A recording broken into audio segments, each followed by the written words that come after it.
አይሁድ አልተቀበሉትም። አይሁድ በነገራችን ላይ 39 መጽሐፍ ብቻ ነው የሚቀበሉት ከብሉይ ኪዳን። እኛ ግን 46 ነው የምንቀበለው። ለምንድነው እነሱ ያልተቀበሉበት ምክንያት? አንደኛ ከምርኮ ሲመለሱ አላገኟቸውም፣ አንዳንዶቹን አጥተዋቸውም። ሁለተኛ ስለ ክርስቶስ በግልጥ ስለሚናገሩ ነው። ተረፈ ኤርምያስ አይነት መጽሐፍት አልተቀበሏቸውም። ስለ ክርስቶስ በግልጥ ነው የሚናገሩት እና ክርስቶስ ይሄ እንደሆነ አሁን የመጣው እንደሆነ ገና ወደፊት ይመጣል ተብሎ የማይጠበቅ ተስፋ የማያደርጉት መሆኑን ይዘልፋቸዋል ራሳቸው እና ራሳቸው የሚነቅፍ መጽሐፍ ሊቀበሉ አይችሉም፣ አይታሰብም ማለት ነው። በዚህ ምክንያት አልተቀበሏቸውም ሌሎችን። እኛ ግን 46 እንቀበላለን። ይህንንም ዜና አይሁድን አልተቀበሉትም። ለምን? አይሁድ ክርስቶስን ሰቅለው ገድለው እንዳስወገዱት ይህ የሚናገርና አይሁድን የሚዘልፍ ታሪክ ያለው እኛም እዚህ ጥራዝ ውስጥ አልተካተተም፣ ግን በቤተክርስቲያን አለ። ዜና አይሁድ ወይም ዮሴፍ ወልደ ቆሬዎን ተብሎ ወይም በሌላ አጠራር 4ኛ መቃብያን ተብሎ ማለት ነው ይጠራል። እሱ በቤተክርስቲያን አለ። ከአዲስ ኪዳንም 8 መጽሐፍት እዚህ ውስጥ አልተካተቱም። ለምንድን ነው ያልተካተቱት? ራሳቸውን ችለው ትልልቅ መጽሐፍ የሚሆኑ ናቸው እና ይህንን መጽሐፍ ቅዱስ የሚያክሉ ናቸው ራሳቸውን ችለው። ለዚያ ነው ያልተካተቱት። በጥራዙ ከዚህ በላይ መያዝ ስለማንችል ጊዜ ላይ አልተካተቱም።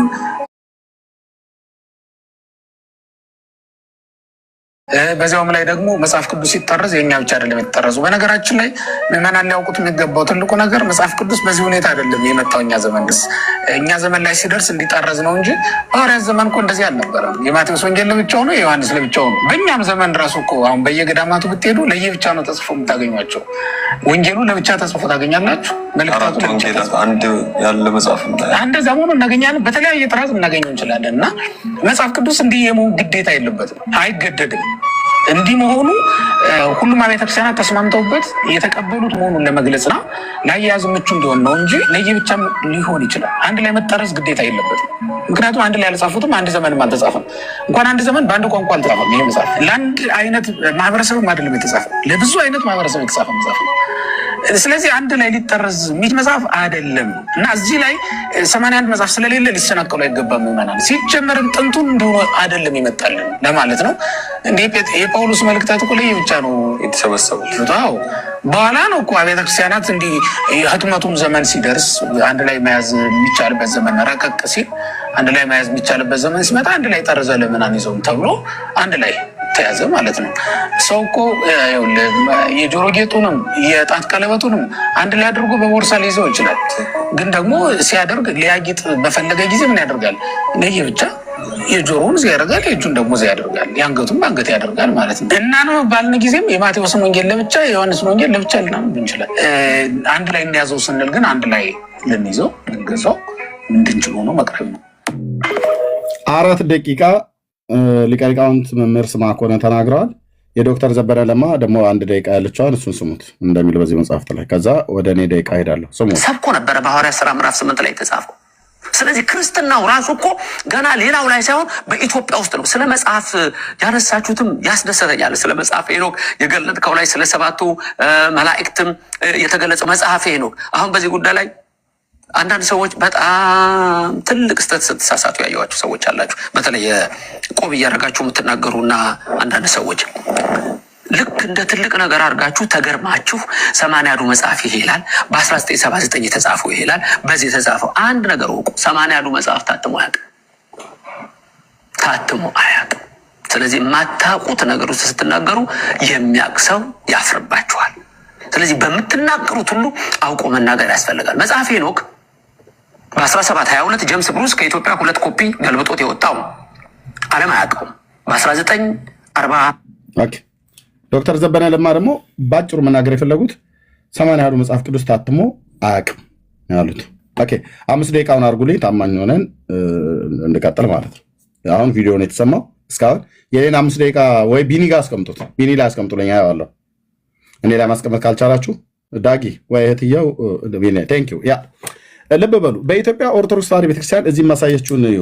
እንግዲህ የቤተክርስቲያኒቱ አንጡራ በሚባለው የመጽሐፍቷ ነው የምናገረው ነኝ። ፍትሐ ነገሥት በሚባለው መጽሐፏ ላይ ከአንብታው ትርጓሜ ገጽ 23 አንቀጽ 2 ላይ ቤተክርስቲያን የምትቀበላቸው 81 አምላካውያን መጽሐፍ ካለች በኋላ የብሉይ ኪዳን 55 ብላለች፣ የአዲስ ኪዳን 27 አለች።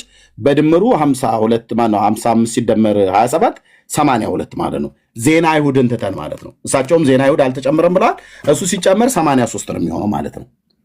እሺ ስላልተጨመረ አልጨምርም እሳቸውም አልተጨምረም ብላ እኔም ሳልጨምር ልደምረው እዚህ ቤተክርስቲያኒቱ የጻፈችው 55 ቢኒ ለምን ትደምራለህ ብሎ የሚለኝ እደምራለሁ 55 ይሄው ቤተክርስቲያኒቱ የጻፈችው 55 የብሉይ ኪዳን 27 የአዲስ ኪዳን 82 ማለት ነው። በፍትሐ ነገሥት መሰረት የመጽሐፏ ብዛት ስንት ነው? 82። በመጽሐፍ ቅዱሷ መሰረት ደግሞ መቅድሙ ላይ የብሉይ ኪዳን 52 ይላል። ይታያችሁ ወንድሞች ናቶች ይሄው የብሉይ ኪዳን 52 የአዲስ ኪዳን 27 ይላል። 52 ሲደመር 27 ስንት ነው? ይሄው ስንደምር በመጽሐፍ ቅዱሷ መሰረት መቅድሙ ላይ 79። ይሄም ብቻ አይደለም። እንደገና ደግሞ አሁንም ቤተክርስቲያኒቱ በራሷ የኢትዮጵያ ኦርቶዶክስ ተዋሕዶ እምነትና ስርዓት የውጭ ግንኙነት በዛ መጽሐፏ ላይ የቅዱሳት መጽሐፍት ብሎ በሚለው ክፍል ላይ እሳቸው አሁን መጋቢ ብሉይ ማለት ሊቀ ሊቃውንት ስምዐ ኮነ እንደተናገሩት ምን አሉ? የብሉይ ኪዳን መጽሐፍት በድምሩ ስንት ነው ይላል? 46። እያያችሁ ነው ወንድሞቼ ናቶቼ። ህሊና ያለው ትውልድ ይስማ ብቻ አገናዝቡ። ዝም ብዬ አይደለም ኦርቶዶክስ ላይ የምናገረው፣ ስንናገር በመረጃ ነው። ልብ በሉ። ይኸው የብሉይ ኪዳን መጽሐፍት ድምር ስንት ነው ብላለች ኦርቶዶክስ? 46። የአዲስ ኪዳን መጽሐፍት 35 በድምሩ 28። እዚህኛውስ ላይ የአዲስ ኪዳን መጽሐፍ 27፣ እዚህ የአዲስ ኪዳን መጽሐፍ 35፣ እዚህ የአዲስ ኪዳን መጽሐፍ 27 በመጽሐፍ ቅዱስ ላይ ፍትሐ ነገሥት ላይ የአዲስ ኪዳን መጽሐፍ 27 በዚህኛው ዓለም ይወቅልኝ ብላ ባለችው የአዲስ ኪዳን መጽሐፌ 35። ልብ በሉ ወንድሞች እናቶች፣ ልብ በሉ። ኦኬ። ስለዚህ የኢትዮጵያ ኦርቶዶክስ ተዋሕዶ ቤተክርስቲያን መጽሐፏ በዚህ መሰረት በፍትሐ ነገሥቱ መሰረት 82 ነው መጽሐፏ፣ ዜና አይሁድ ሳይጨመር። በፍትሐ ነገሥት እንደዚህ ልጻፍና ላሳያቸው ወንድሞች እናቶች። በፍትሐ ነገሥት ያው 82 ነው። በ80 አሐዱ መጽሐፍ ቅዱሷ በመጽሐፍ ቅዱሷ 79 ነው መጽሐፍ ቁጥሩ። ኦኬ። እና የኢትዮጵያ ኦርቶዶክስ እምነትና ስርዓት የውጭ ግንኙነት በተባለው መጽሐፏ ላይ 81 ነው። በዚህኛው ደግሞ በውጭ ግንኙነት 81 ነው። አልተገናኘም ማለት ነው። ይታያችሁ እዚህ 82 ነው ትላለች በፍትሐ ነገሥት፣ እዚህ ደግሞ 79 ነው ትላለች በመጽሐፍ ቅዱሷ፣ እዚህ ደግሞ በውጭ ግንኙነቷ 81 ነው ትላለች። ይሄም ብቻ አይደለም። በብሉይ ኪዳን መጽሐፍት ላይ ያለውን ልዩነት ላሳያችሁ። በፍትሐ ነገሥቷ የብሉይ ኪዳን መጽሐፍት ቁጥር ብዛት 55፣ በመጽሐፍ ቅዱሷ የብሉይ ኪዳን መጽሐፍ ቁጥር 52። እንዴት አይነት ጦርነት እኮ ነው ወንድም አለ። 52 በውጭ ግንኙነቷ መጽሐፍት ይኸው የብሉይ ኪዳን መጽሐፍት ድምር 46። this is orthodox። በብሉይ ኪዳን መጽሐፍቷ እንኳን ብቻ ቁጥር እርስ በርሷ ትጣላለች። አንዴ 55 ነው ትላለች፣ አንዴ 52 ነው ትላለች፣ አንዴ 46 ነው ትላለች። አለየላትም ማለት ነው። አለየላትም ማለት ነው ወንድሞች እናቶቼ። እንዴት ሶስት አይነት ቃላት ትናገራለች ቤተ ክርስቲያን? በራሷ መጽሐፍቶች ይኸው ሶስቱ መጽሐፍቶች የራሷ ናቸው። ይሄም የቤተ ክርስቲያኒቱ መጽሐፍ ነው። ይሄም የኢትዮጵያ ኦርቶዶክስ ተዋሕዶ ቤተክርስቲያን 80 አሐዱ ነው። ይሄም የኢትዮጵያ ኦርቶዶክስ ተዋሕዶ ቤተክርስቲያን ፍትሐ ነገሥት ነው። ቤቱ ተናገሩ እውነቱን ነው። ተናጋሪው ኤርምያስ አበበ ነኝ። በመረጃ ነው የምናገረው። ይኸው ሶስቱም የቤተ ክርስቲያኒቱ መጽሐፍ ነው። አንጡራ ሀብቷ በብሉይ ኪዳን መጽሐፍት ሶስቱም ሶስት አይነት ነገር ያወራሉ። 21 ሊቃውንት ተጠይቀው ስለ ማርያም 21 ነገር እንዳወሩት ማለት ነው። የመጽሐፍ ቅዱስ ብዛት የብሉይ ኪዳን ስንት ነው ቁጥሩ? 55። አንተስ 52፣ አንተኛውስ 46። በድምር ብዛታችሁ ስንት ነው? ይሄኛው 79፣ ይሄኛው 81፣ ይሄኛው 82። ዜና አይሁድን ሳይጨምር ዜና አይሁድን ከጨመረ 83። ይሄ በዚህ ቁጥር መሰረት በፍትሐ ነገሥቱ በዚህኛውስ 79፣ በዚህኛው 81። የኢትዮጵያ ኦርቶዶክስ ተዋሕዶ ቤተክርስቲያን እነዚህም እንኳን ሆኖ 80 አሐዱ መጽሐፍ ቅዱስ የላትም ነው ያሉት ሊቃውንቱ ማለት ነው። ደቂቃ ይጨርሻለሁ። ቢኒ ከፈለክ ደቂቃ አብዝተን እንድንቀጥል ከሆነ ትችላለህ። አዎ ጨምርልኝና ደቂቃ ልናገር። ልክ አንተ ብትጠቀመው እኔ ስለምጠቀም ምን ያህል ደቂቃ ነው ግለ 7 ትችላለህ። 7 ደቂቃ አስቀምጦለት አሁን ቪዲዮ ቀድሜ ያሳያለሁ። ትችላለህ። በነገራችን ላይ የቪዲዮ አይቆጠርብም። በነገራችን ላይ ኤርሚ በትህትና ነው የምጠይቅህ። 80 እትም ላይ 39 ሲደመር ጻፍ እንደቀደሙ ጻፍ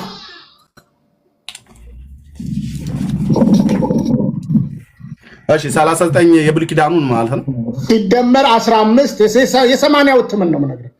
እሺ 15 ሲደመር 15 ሲደመር 27 ደምረው ስንት መጣ? እሺ ወይት አንዴ 27 እሺ 10 14 ለምን ታውቀው? እሱ ድማ ይሄው ፍትሐ ነገሥቱ ላይ ያልታተመ መጽሐፍ ይሄው መቃብያን ላይ ያለ ቢኒ እየተደማመጠ ጫጫታ እንዳናደርገው ፍትሐ ነገሥቱን ጨምረን ቁጠርልኝ። አሁን እንደገና የዜና ማለት ይሄን ጨምረን በፍትሐ ነገሥቱ ላይ ይሄን ጨምረን አንሳ 2000 እትምን አንሳ። ችግር የ2000 ዓመተ ምህረት እትም እሺ ቴንክ ዩ አንሳ። ኦኬ ቁጠረው 54 ሲደመር 27 እሺ 54 ሲደመር 54 ካነሰ 81 እሺ 2000 እትም ስንት አልከኝ? 81 በጣም የምወደው ባይገርምህ፣ ለዛውም ዛሬ እሱ መጽሐፍ ቅዱስ ትልክልኛለህ። በጣም ተወዶብኛል። እሺ የ80 እትም የአባ ተክለ ሃይማኖት የአቡነ ተክለ ሃይማኖት የሶስተኛ ሊቀ ጳጳሳችን በረከታቸው ይደርብን 39 ሲደመር 15 ባይደዌ ኢትዮጵያ መጽሐፍ ቅዱስ ማህበር ጭማሪ ባለው ይቅርታ ጠይቋል። እሱን ሁሉ ልነግርህ እችላለሁ።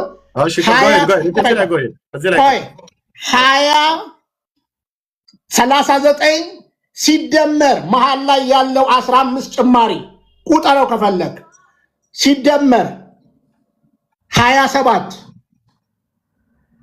ኦኬ 81 አሁን አይልም። ቆይ አይልም። እሺ የዚህኛው መቅደሙ ላይ ያለውን ላሳይህ እንደማይል 79 እንደሆነ ላሳይህ። እሺ ላሳይህ ያለፈውን እኮ ነው 79 የሚለው ወይት ቢኒ ወይት ይሄው ለምን አንቆጥረው? መሃል ላይ ቆይ ለምን አንቆጥረው? እንቆጥረዋለን። ላይ ይኸውልህ ጭማሪ የምትሉት በተለምዶ ለምን አይቆጠርም? እንቆጥረዋለን አልኩ። በቃ ምንም መደጋገም ያስፈልግ እንቆጥረዋለን። ልብ በልና ሰማይ ይቆጠር። አንድ ቃል ደጋግመህ ስለተናገርክ አይደለም ይቆጠር ብለህ ቃል እኔ እኮ ትእዛዝ የምሰጠው እኮ እቆጥረዋለሁ እኮ ነው ያልኩህ። የኔ ጊዜ አይደለም እቆጥረዋለሁ እኮ ነው ያልኩህ። እንዴት አይነት አማርኛ ነው በመድኃኒዓለም! እቆጥረዋለሁ እኮ አልኩህ ቢኒ። አልቆጥርም አላልኩም። ለምን ይቆጠር ትላለህ ብዬ አላልኩም። እቆጥርልሃለሁ ነው ቃሌ እኮ። በቃ አትደጋገም። ይኸው መቅድሙ ላይ የአባ ተክለ ሃይማኖት ምን ይላል? ይኸው በዚህ መሰረት በውስጡ 52 የብሉይ ኪዳን 52 እና 27 የአዲስ ኪዳን መጽሐፍ ይላል። ስለዚህ በድምሩ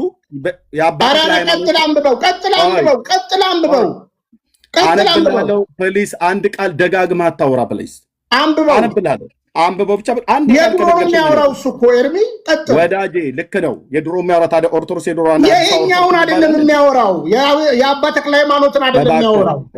እኔ ስለ አባ ተክለ ሃይማኖት እትሙ ቀጥልና ይህንኑ ሙሉን አንብበው። ቀጥል። የድሮ እኮ ነው። እንዴት አይነት አማርኛ ነው? እኔ አልቀጥልም አላልኩም። ቢኒያም እባክህ እኔ አላነብም አላልኩም። ፕሊስ ማለት የማይጠበቅብን ብራዘር ቀጥልና አንብበው። እኔ አላነብም አላልኩም። አደጋግም ቃላት ነው ያልኩ። እሺ ይቅርታ፣ ቀጥልና አንብበው። እኔ አነባለሁ። ለዚህ እኮ ነው ሙሉ አውዱ ይነበብ። ቅድም እኮ ያልኩህ ለዛ እኮ ነው። ቀጥል። እሺ ቢኒያም አማርኛ ትሰማለህ ብራዘር? እሺ ይቅርታ፣ ቀጥል። አነባለሁ ስልህ ቀጥልና አንብበው አትበለኝ። አነብልሃለሁ እኮ ነው። እሺ ቀጥል። 4 ነጥብ። ቴንክ ዩ። ይኸውት በዚህም መሰረት በውስጡ 52 የብሉይ ኪዳን 27 የአዲስ ኪዳን መጽሐፍት የያዘውና በ1947 ዓመተ ምህረት አድምጠህ በቃ አለቀ። ይሄ 47 መጽሐፍ ነው ያዝከው? የ47 መጽሐፍ ነው ያዝከው? ቢኒያም ልጨርስ። በቃ አሁን ግባልኝና መሀል ላይ ቁጠርልኝ መሀል ላይ። አሁን እንግዲህ ጸብ ፈልገሃል ማለት ነው። ካልሆነ በስተቀር ኦኬ፣ ላንብበው። ጨርሼ ላንብብ። ምን አንቀጽ ነው? አዎ ቀስ በል። ይኸው በዚህም መሰረት በውስጡ 52 የብሉይ ኪዳን 27 የአዲስ ኪዳን መጽሐፍት የያዘው በ1947 ልብ በሉ፣ በጃንሆይ ዘመን ማለት ነው። በብፁዕ አቡነ ባስልዮስ ዘመን የታተመው ማለት ነው።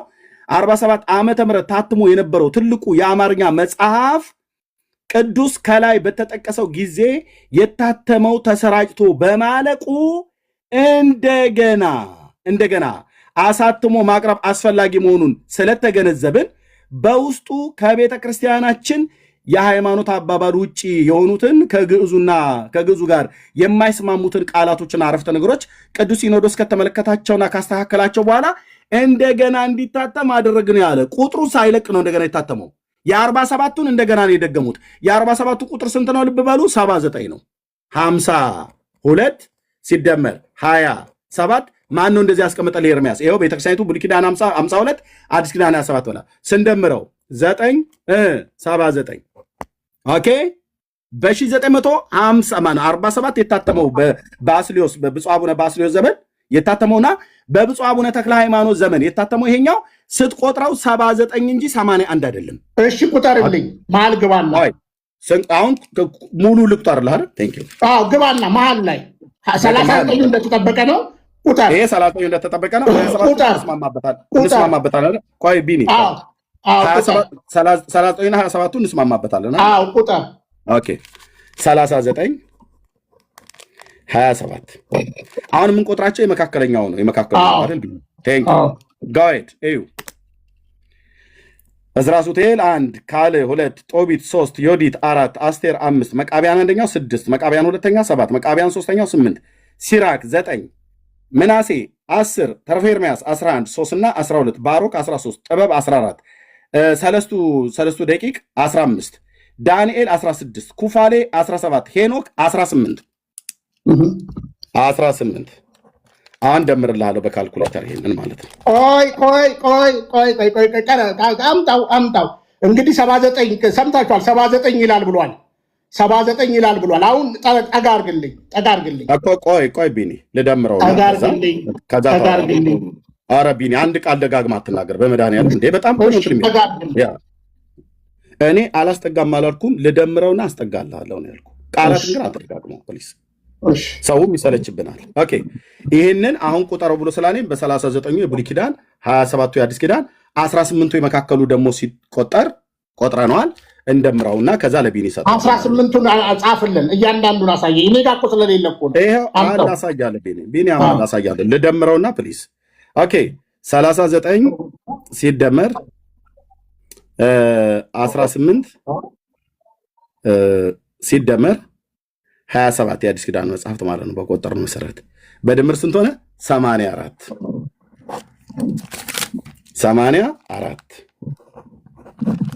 ኦኬ እዚህ ጋር ስታስቆጥረን የኢትዮጵያ ኦርቶዶክስ ሬሳን 84 ነው ቁጥራቸው። መቅድሙ ላይ ግን ስትነግረን 79 ነው። ይሄንን አይደለም። ቆይ ረጋ በል። ይሄንን አይደለም። ይሄው ብራዘር የ46 ነው እየተናገረ ያለው። አሁን ይሄንን ቀጥልን። ደግሞ ታተመ ይላል ቢኒ። ደግሞ ታተመ እኮ ይላል። ያንኑ ቁጥሩ ሳይጨምር ቁጥሩ ተጨምሯል። እዚህ ላይ ሲታተም ቀጥል። እስኪ አንብበው 84 ይኸው። ቆይ ቀጥል፣ አንብበው፣ ሙሉን አንብበው። ምኑን? ቅድም እኮ መግቢያ አንብብ ምኑን ላንብብ? ከዛ በኋላ የተጨመሩትን መጽሐፍቶች በደንብ አሳይሃለሁ። እታዘዛለሁ። ምኑን ላንብብ? እሺ ቀጥል፣ ሙሉን አንብበው። ህዝብ እንዳለ መቅድሙ ሙሉ ኖ አሁን ቅድም ካነበብከው ቀጥል። ባይደኛው መጽሐፍ ስለሌለኝ ነው አሁን እጄ ላይ፣ ግን በደንብ የምወደው መጽሐፍ ነው። በነገራችን የትኛው ነው አንብበው ያልከኝ ቢኒ? ለይልኝ። 81ዱ የአቡነ ተክለ ሃይማኖት ነው ወይስ አዲሱን? ይሄንን ትጠራጠራለህ? 54 ሲደመር 27 መሆኑ ነው። የትኛው ነው 54 የሆነው? ወደ እሱ ይመጣል። ይሄንኛውን ጨርስና አዎ ቀጥል፣ ክፈተው። ይሄኛው 80 ነው። የ80 መቅድሙን አንብብልኝ። የ80ውን አይደል?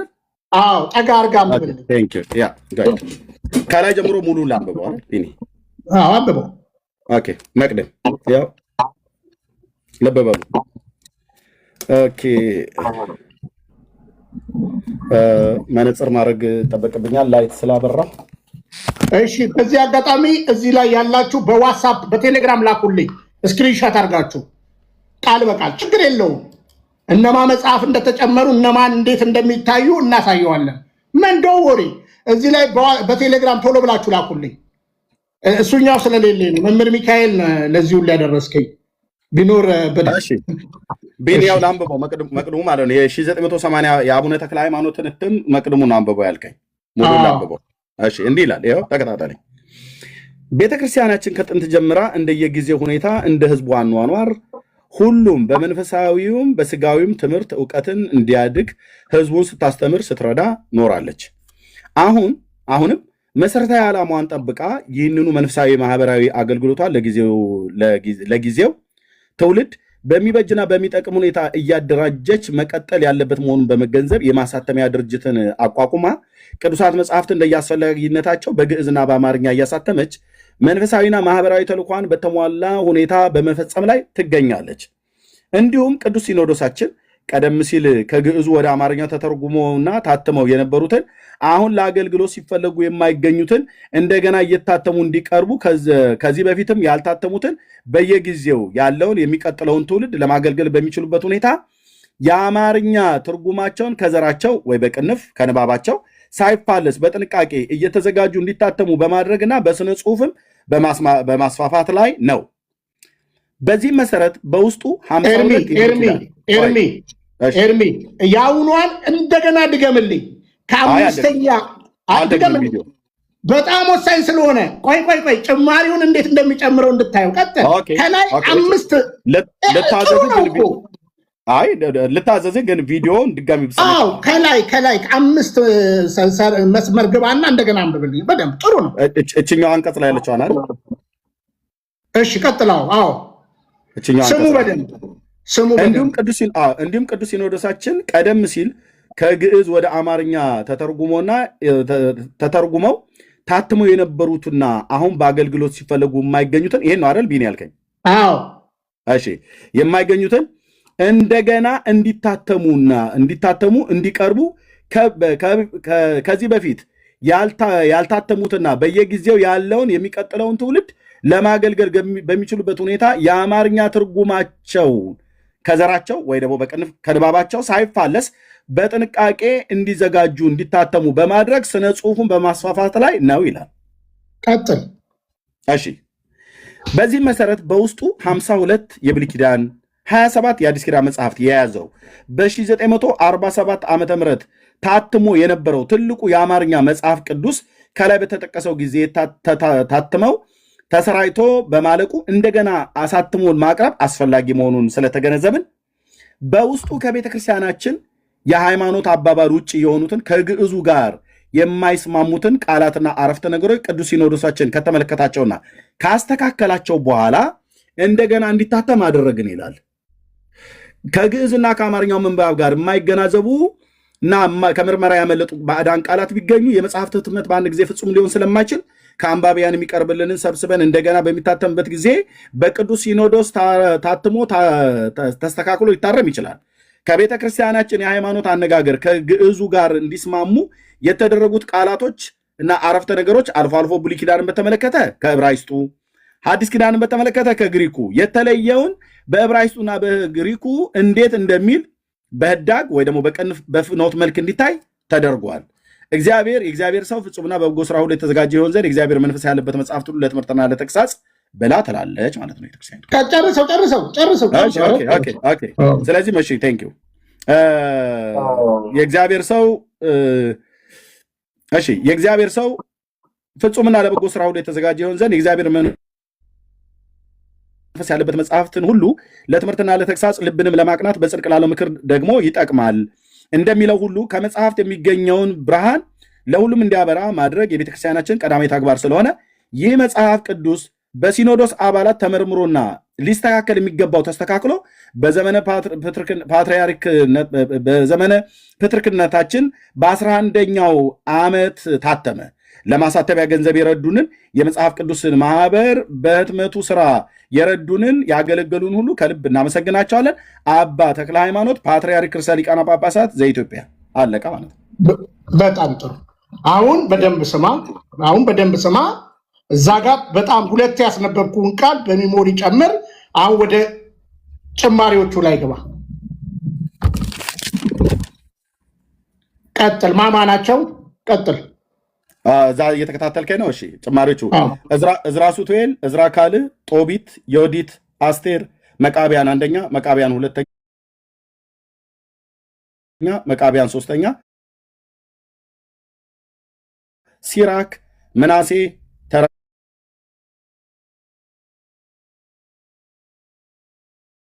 ኤርምያስ 3ና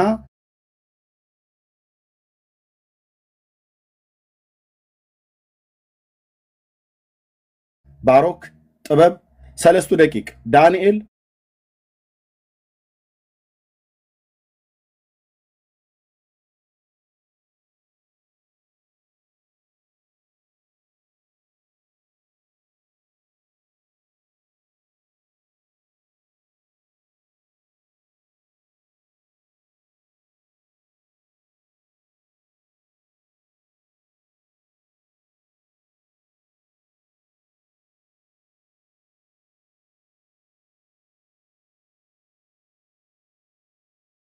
ቆይ እመጣለሁ።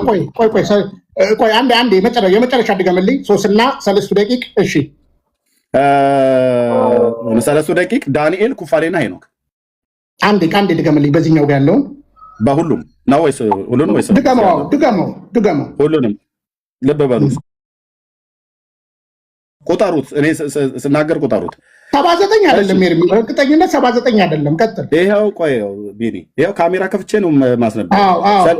እዝራ ሱቴል፣ እዝራ ሱቴል 1፣ እዝራ ካልዕ 2፣ ጦቢት 3፣ ዮዲት 4፣ አስቴር 5፣ መቃቢያን 1ኛ 6፣ መቃቢያን 2ኛ 7፣ መቃቢያን 3ኛ 8፣ ሲራክ 9፣ ምናሴ 10፣ ተረፈ ኤርምያስ 11፣ 3ና 12፣ ባሮክ 13፣ ጥበብ 14፣ ሰለስቱ ደቂቅ 15፣ ተረፈ ዳንኤል 16፣ ኩፋሌ 17፣ ሄኖክ 18 ማለት ነው።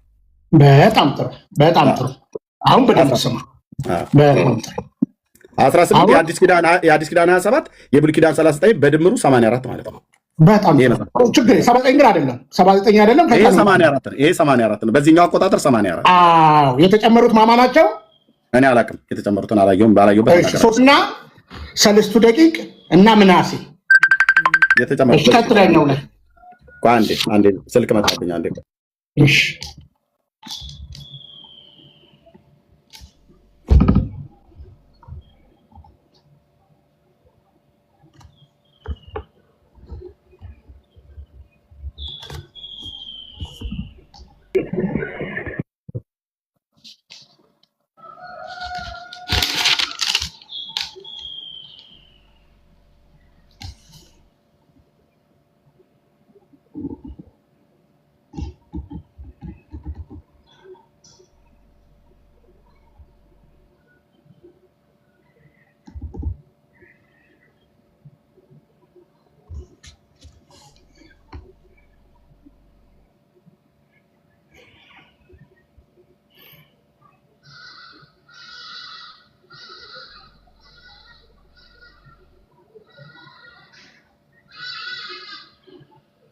እሺ ቢኒ ኦኬ።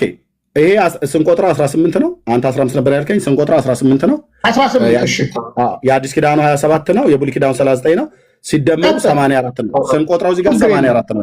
እነዚህ 84 ናቸው። እነዚህ ስንቆጥር 84 ናቸው። እዚህ ጋር ግን መቅድሙ ላይ ግን በተቀመጠው ስንቆጥር 52 የብሉይ ኪዳን አይልም። ከላይ አንብብ ተጨምሮ ነው የሚለው። አይልም። አይልም። ከላይ 5 መስመር ከፍ ብለህ አንብብ ያልኩ ለዛ ነው። እኔ አደራርበሽ በቃ አንብቤዋለሁ፣ ገብቶኛል። ስለዚህ ቢኒ የምትለኝ ምንድን ነው? የ79 ቁጥር ያለው መጽሐፍ ቅዱስ የላትም ነው ብለህ የምትለኝ አይደል? እሱ አላት። ከዛ በፊት አሳትማለች ይላል። የትኛው ላይ? እጄ ላይ የለም። እኛ ደጋግመን የምንነግረህ የ47 አይደል? ቆይ የ47 አይደል? ቆይ በደንብ ስማኝ፣ በደንብ ስማኝ። የ1947ቱ ስንት ነው ቁጥሩ? 79 ነው አይደል? የ47ቱ 79 ቢልም በደንብ ስማኝ። ነው ወይስ ቢልም አይደለም? ነው ወይስ አይደለም? እርግጠኛ ካልሆንክ እርግጠኛ እንዳለ አደረግህ። እሺ በደንብ ስማኛ። አሰማለሁ እኮ ቢኒ። የ1947 ዓመተ ምህረት ትርጉሙ ቁጥሩ 79 ነው ወይ ነው ያልኩህ? የመጽሐፉ ብዛት ቁጥር 79 ይላል እንጂ እዚህ ጋር ሊሆን እኮ ይችላል። የታተመ የተባለው የለም አለ፣ አለቀ አለ አይደለ? እሺ እኔ በመረጃ እናሳይህ። ቆይ አለቀ ይላል አይደለ? ቆይ ስማኛ አለቀ ይላል አይደለ? ህትመቱ አለቀ ይላል። በቃ ከዛ በፊት ግን የተነገረው አድ እንደሚደረግ የተነገረ ነገር አለ። እንዴት አድ እንደተነገረ ቀጥ እያሳያለሁ ማለት ነው። እሺ ኦኬ። ልብ በሉ አሁን በ1900 ልብ በሉ እዚህ ጋር የምጽፈውን በ1947 ዓመተ ምህረት የታተመው የኦርቶዶክስ ተዋሕዶ ቤተክርስቲያን 80 ቁጥር 79 ነው የመጽሐፉ ቁጥር። ልብ በሉ ኦኬ። በ1980 ዓመተ ምህረት የታተመው አሁን ያስኩት ማለት ነው። እኔና ቢኒ ደምረን ስንት ደረስንበት ማለት ነው? 80 ስንት ናቸው? 84 ናቸው። ኦኬ። በ2000 ዓመተ ምህረት የታተመው የኦርቶዶክስ ተዋሕዶ ቤተክርስቲያን መጽሐፍ ቅዱስ ብዛት ቁጥር ቅድም ቢኒ 81 ነው ብሎናል። 81 ነው። በኋላ እንቆጥረዋለን እሱ ማለት ነው። ስለዚህ ታያችሁ በእነዚህ 3 ዓመታት ላይ ያሳተመችው ኦርቶዶክስ የመጀመሪያው በጃንሆይ ዘመን 79 ነው ብዛት ቁጥሩ። በአቡነ ተክለ ሃይማኖት ዘመን 84 ነው የመጽሐፍት ብዛት ቁጥር። በአቡነ ተክለ ሃይማኖት 81 ነው የመጽሐፍት ብዛት ቁጥር። this is orthodox። ኧረ ገና መጨረስን። ቆይ ኧረ ተው። ችግር የለውም ቢኒዬ፣ መቀጠል ትችላለህ።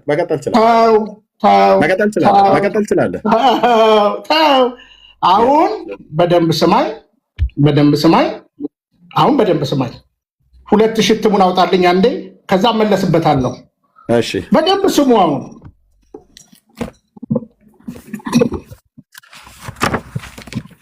ምኑን ላውጣልህ? መቅድሙን ወይስ ምኑን? መቅድሙን እንዳውኑ። እሺ እና ሁሉንም እናንብበው። አዎ በስመ አብ በማንበብ ኦኬ። እሺ ከዛ በኋላ ላስቆጥር እኮ ነው እንዳውኑ ማለት ነው። ችግር የለውም። እሺ ስለዚህ አሁን እንደዚህ ካሜራውን አድርጌ በካሜራው ላይ ከማነብ እንደዚህ አድርጌ ባነብ ትችላለህ። ይግድ እያየው በእንትን ውስጥ ነው የማየው ቢኒ። በዚች ቀዳዳ ውስጥ ብቻ ነው እንደዚህ እያደረኩ ማለት ነው። እሺ ቀጥል። ኦኬ ይሄኛው አለኝ። ይሄኛው ስላለኝ ስላለ አንተ ተከታተለኛ። ታዲያ እሱ ጋር ስላለ ማለት ነው። ጥሩ በደንብ ስሙላችሁ። ቴንክ ዩ በደንብ ስሙላችሁ ስላለ እሱ ጋር አንተ ተከታተለኝ። ያለው ሰው ካለ መከታተል ይችላል። እሺ ኦኬ ቴንክ ዩ ግን ስለፈቀድክልኝ። በዚህ ካሜራ በጠባብ እንደዚህ እያደረኩ ከማነብ እንደዚህ ጎላ ብሎ እኔ በዚህ ጋር ባነበው ይሻላል። አንተ ተከታተለኝ። መቅድም የቀደሙ አባቶቻችን በዘመናቸው በእግዚአብሔር ኃይል እየተረዱ ለቅድስት ቤተክርስቲያናችን ታላላቅ ስራዎችን ሰርተዋል። ቅዱሳት መጽሐፍ በዘመናቸው ህዝቡ ይጠቀም በነበረው በግዕዝ ቋንቋ ተርጉመዋል፣ አስተርጉመዋል። እንደ ዛሬው ወረቀትና የህትመት ስራ ባልነበረበት ጊዜ በብራና በእጅ እየጻፉ መጽሐፍቱን ከትውልድ እስከ ትውልድ እንዲተላለፍ አድርገዋል። ይሁን እንጂ ቤተክርስቲያናችን ከምትቀበላቸው ቅዱሳት መጽሐፍት በአንድ ጥራዝ ሳይሆን ለየብቻ ስለተጠረዙ ሁሉንም በአንድ ጊዜ ማግኘት አይቻልም ነበር። ቤተክርስቲያናችን ድገም ልኝ ጭንቃል። ይሁን እንጂ ቤተክርስቲያናችን ከምትቀበላቸው ቅዱሳት መጽሐፍት በአንድ ጥራዝ ሳይሆን ለየብቻው ስለተጠረዙ ሁሉንም በአንድ ጊዜ ማግኘት አልተቻለም ነበር። ቀጥል። ቤተክርስቲያናችን ከቀደምት አብያተ ክርስቲያናት አንዷ ስትሆን ከላይ እንደተገለጸው እያንዳንዱ መጽሐፍት በብራና ተጽፎና ተጠርዞ ሲነበብ ሲተረጎም አገልግሎት ሲሰጠበት ከመኖሩም በቀር ከሁሉ አስቀድማ የተቀበለቻቸው ቀኖናውያን ቅዱሳት መጽሐፍት ቅድመ ተከተላቸውን ተጠብቆ በሊቃውንት አባቶቻችን ያተረጓጎም ስልት ከመሰረታዊው የግዕዝ ዘር ጋር በማስማማት ተተርጉሞና በአንድ ጥራዝ ተጠቃሎ ለአገልግሎት የቀረበ አልነበረም። በ1947 እና በ1980 ዓመተ ምህረት በአንድ ጥራዝ ተጠቃሎ የታተመው ሙሉ መጽሐፍ ቅዱስ ከመሰረታዊ የመጽሐፍ ቅዱስ ቋንቋዎች ከዕብራይስጥና ከጽር ጋር እየታየና እየታረመ ነው ቢባልም ሙሉ በሙሉ ግዕዙን መሰረት ያደረገና ልዩነቶችን ያመላከት አልነበረም።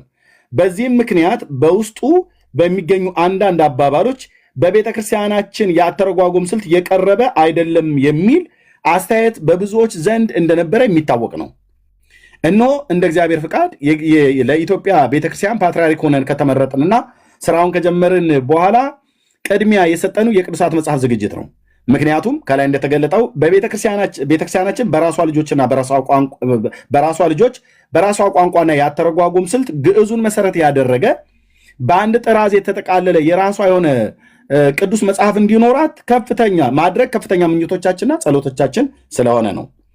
ስለዚህም በ1986 ዓመተ ምህረት በሊቃውንት ጉባኤ ውስጥ በሊቀ ጳጳስ የሚመራ ብፁዓነ ሊቃነ ጳጳሳት የቅዱስ ሲኖዶስ አባላት ያሉበት የቅዱሳት መጽሐፍ ዝግጅት ጉባኤ ሊቃውንት አቋቁመን ስራውን ተጀመረ።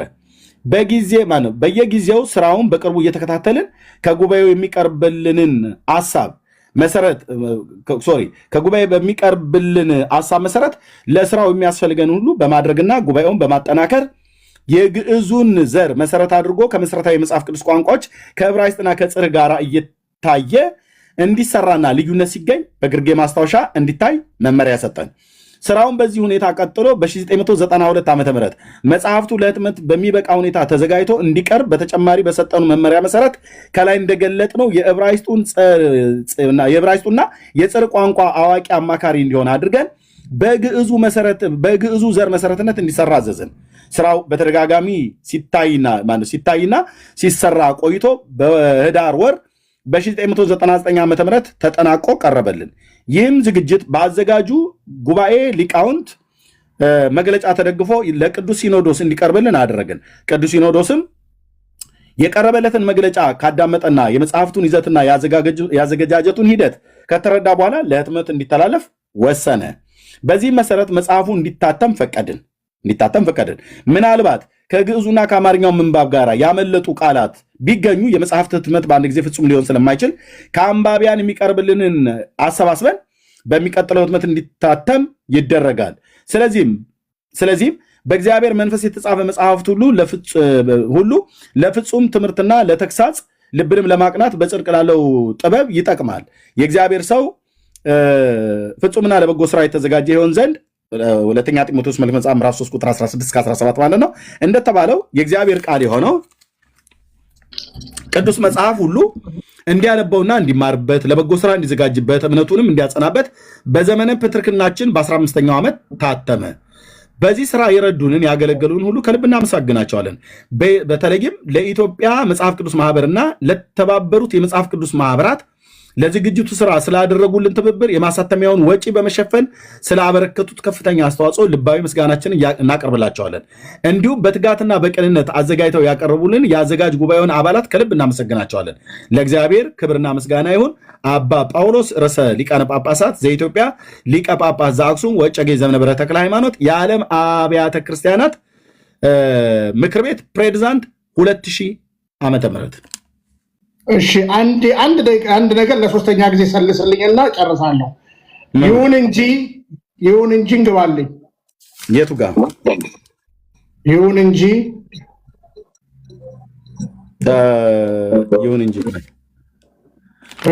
የመጀመሪያ ፔጅ ላይ ቀጥል። ይሁን እንጂ እዚህ ከላይ ማለት ነው። እሺ ይሁን እንጂ ቤተክርስቲያናችን የምትቀበላቸው እዚህኛው ላይ የትኛው ላይ?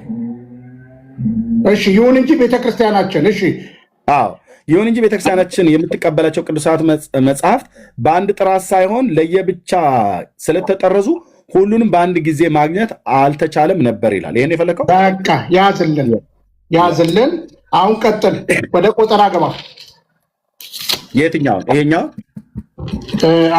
መግቢያን እናንብብ አንዴ። መግቢያን ኦኬ፣ ትችላለህ። መግቢያን ቀጥል። ምንም ምክንያት እንዳታገኝብኝ አነባለሁ ሁሉንም ማለት ነው። ቀጥል። በነገራችን ችግር የለውም። እሺ ሙሉ ላንብበው። አሁን ያነበብኩት ትክክል ነው አይደለ ቢኒ? ኦኬ ቴንክ ዩ። መግቢያ። እሺ ተከታተለኝ። ኢትዮጵያ እጆቿን ወደ እግዚአብሔር ትዘረጋለች፣ መዝሙር 87 ቁጥር 31 ተብሎ እንደተጻፈ ኢትዮጵያ ሀገራችን ሕልውና ከታወቀበት ጊዜ ጀምሮ ቀደም ሲል በብሉይ ኪዳን እምነት ቀጥሎም ከብሉይ ኪዳንና ከአዲስ ኪዳን እምነት ውጪ የኖረችበት ጊዜ የለም። የብሉይ ኪዳንን እምነት ወደ ሀገራችን የገባው ቅድመ ልደተ ክርስቶስ በ970 ዓመት በቀዳማዊ ምኒልክና ከእርሱ ጋር በመጡ ሌዋውያን አማካኝነት እንደሆነ ይታመናል። ይህን ታሪክ እኔ ጋር ቀርቦ ሊያወራ የሚችል ሰው ካለ ፈልጉልኝ። እንደገና ሲያንብብ እደግመዋል። ይህን ታሪክ ግን እፈልጋለሁ የሚያወራኝ ሰው። እሺ የብሉይ ኪዳን እምነት ወደ ሀገራችን የገባው ቅድመ ልደተ ክርስቶስ በ970 ዓመት በቀዳማዊ ምኒልክና ከእርሱ ጋር በመጡ ሌዋውያን አማካኝነት እንደሆነ ይታመናል። ከዚህም የተነሳ ኢትዮጵያ የብሉይ ኪዳን መጽሐፍትን ከሌሎች አገሮች ሁሉ ቀድማ መቀበሏ ይታወቃል። የአዲስ ኪዳን እምነት የገባው በመጀመሪያው መቶ ዓመት መጀመሪያ ላይ በኢትዮጵያው ጃንደረባ አማካኝነት ሲሆን በሚገባ በመላው በኢትዮጵያ የተስፋፋው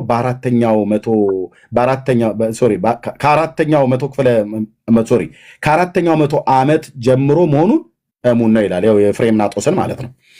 እንግዲህ የብሉይ ኪዳንንና የአዲስ ኪዳን መጽሐፍትን ወደ ግዕዝ ቋንቋ ተተርጉመው ለረጅም ዘመናት ሲሰራባቸው ኖረዋል። በዚህም በኋላ ግን የግዕዝ ቋንቋ ህዝባዊ መሆኑን እየቀነሰ ሲመጣና የሚያነቡትም የሚረዱትም የቤተክርስቲያን ምሁራን ብቻ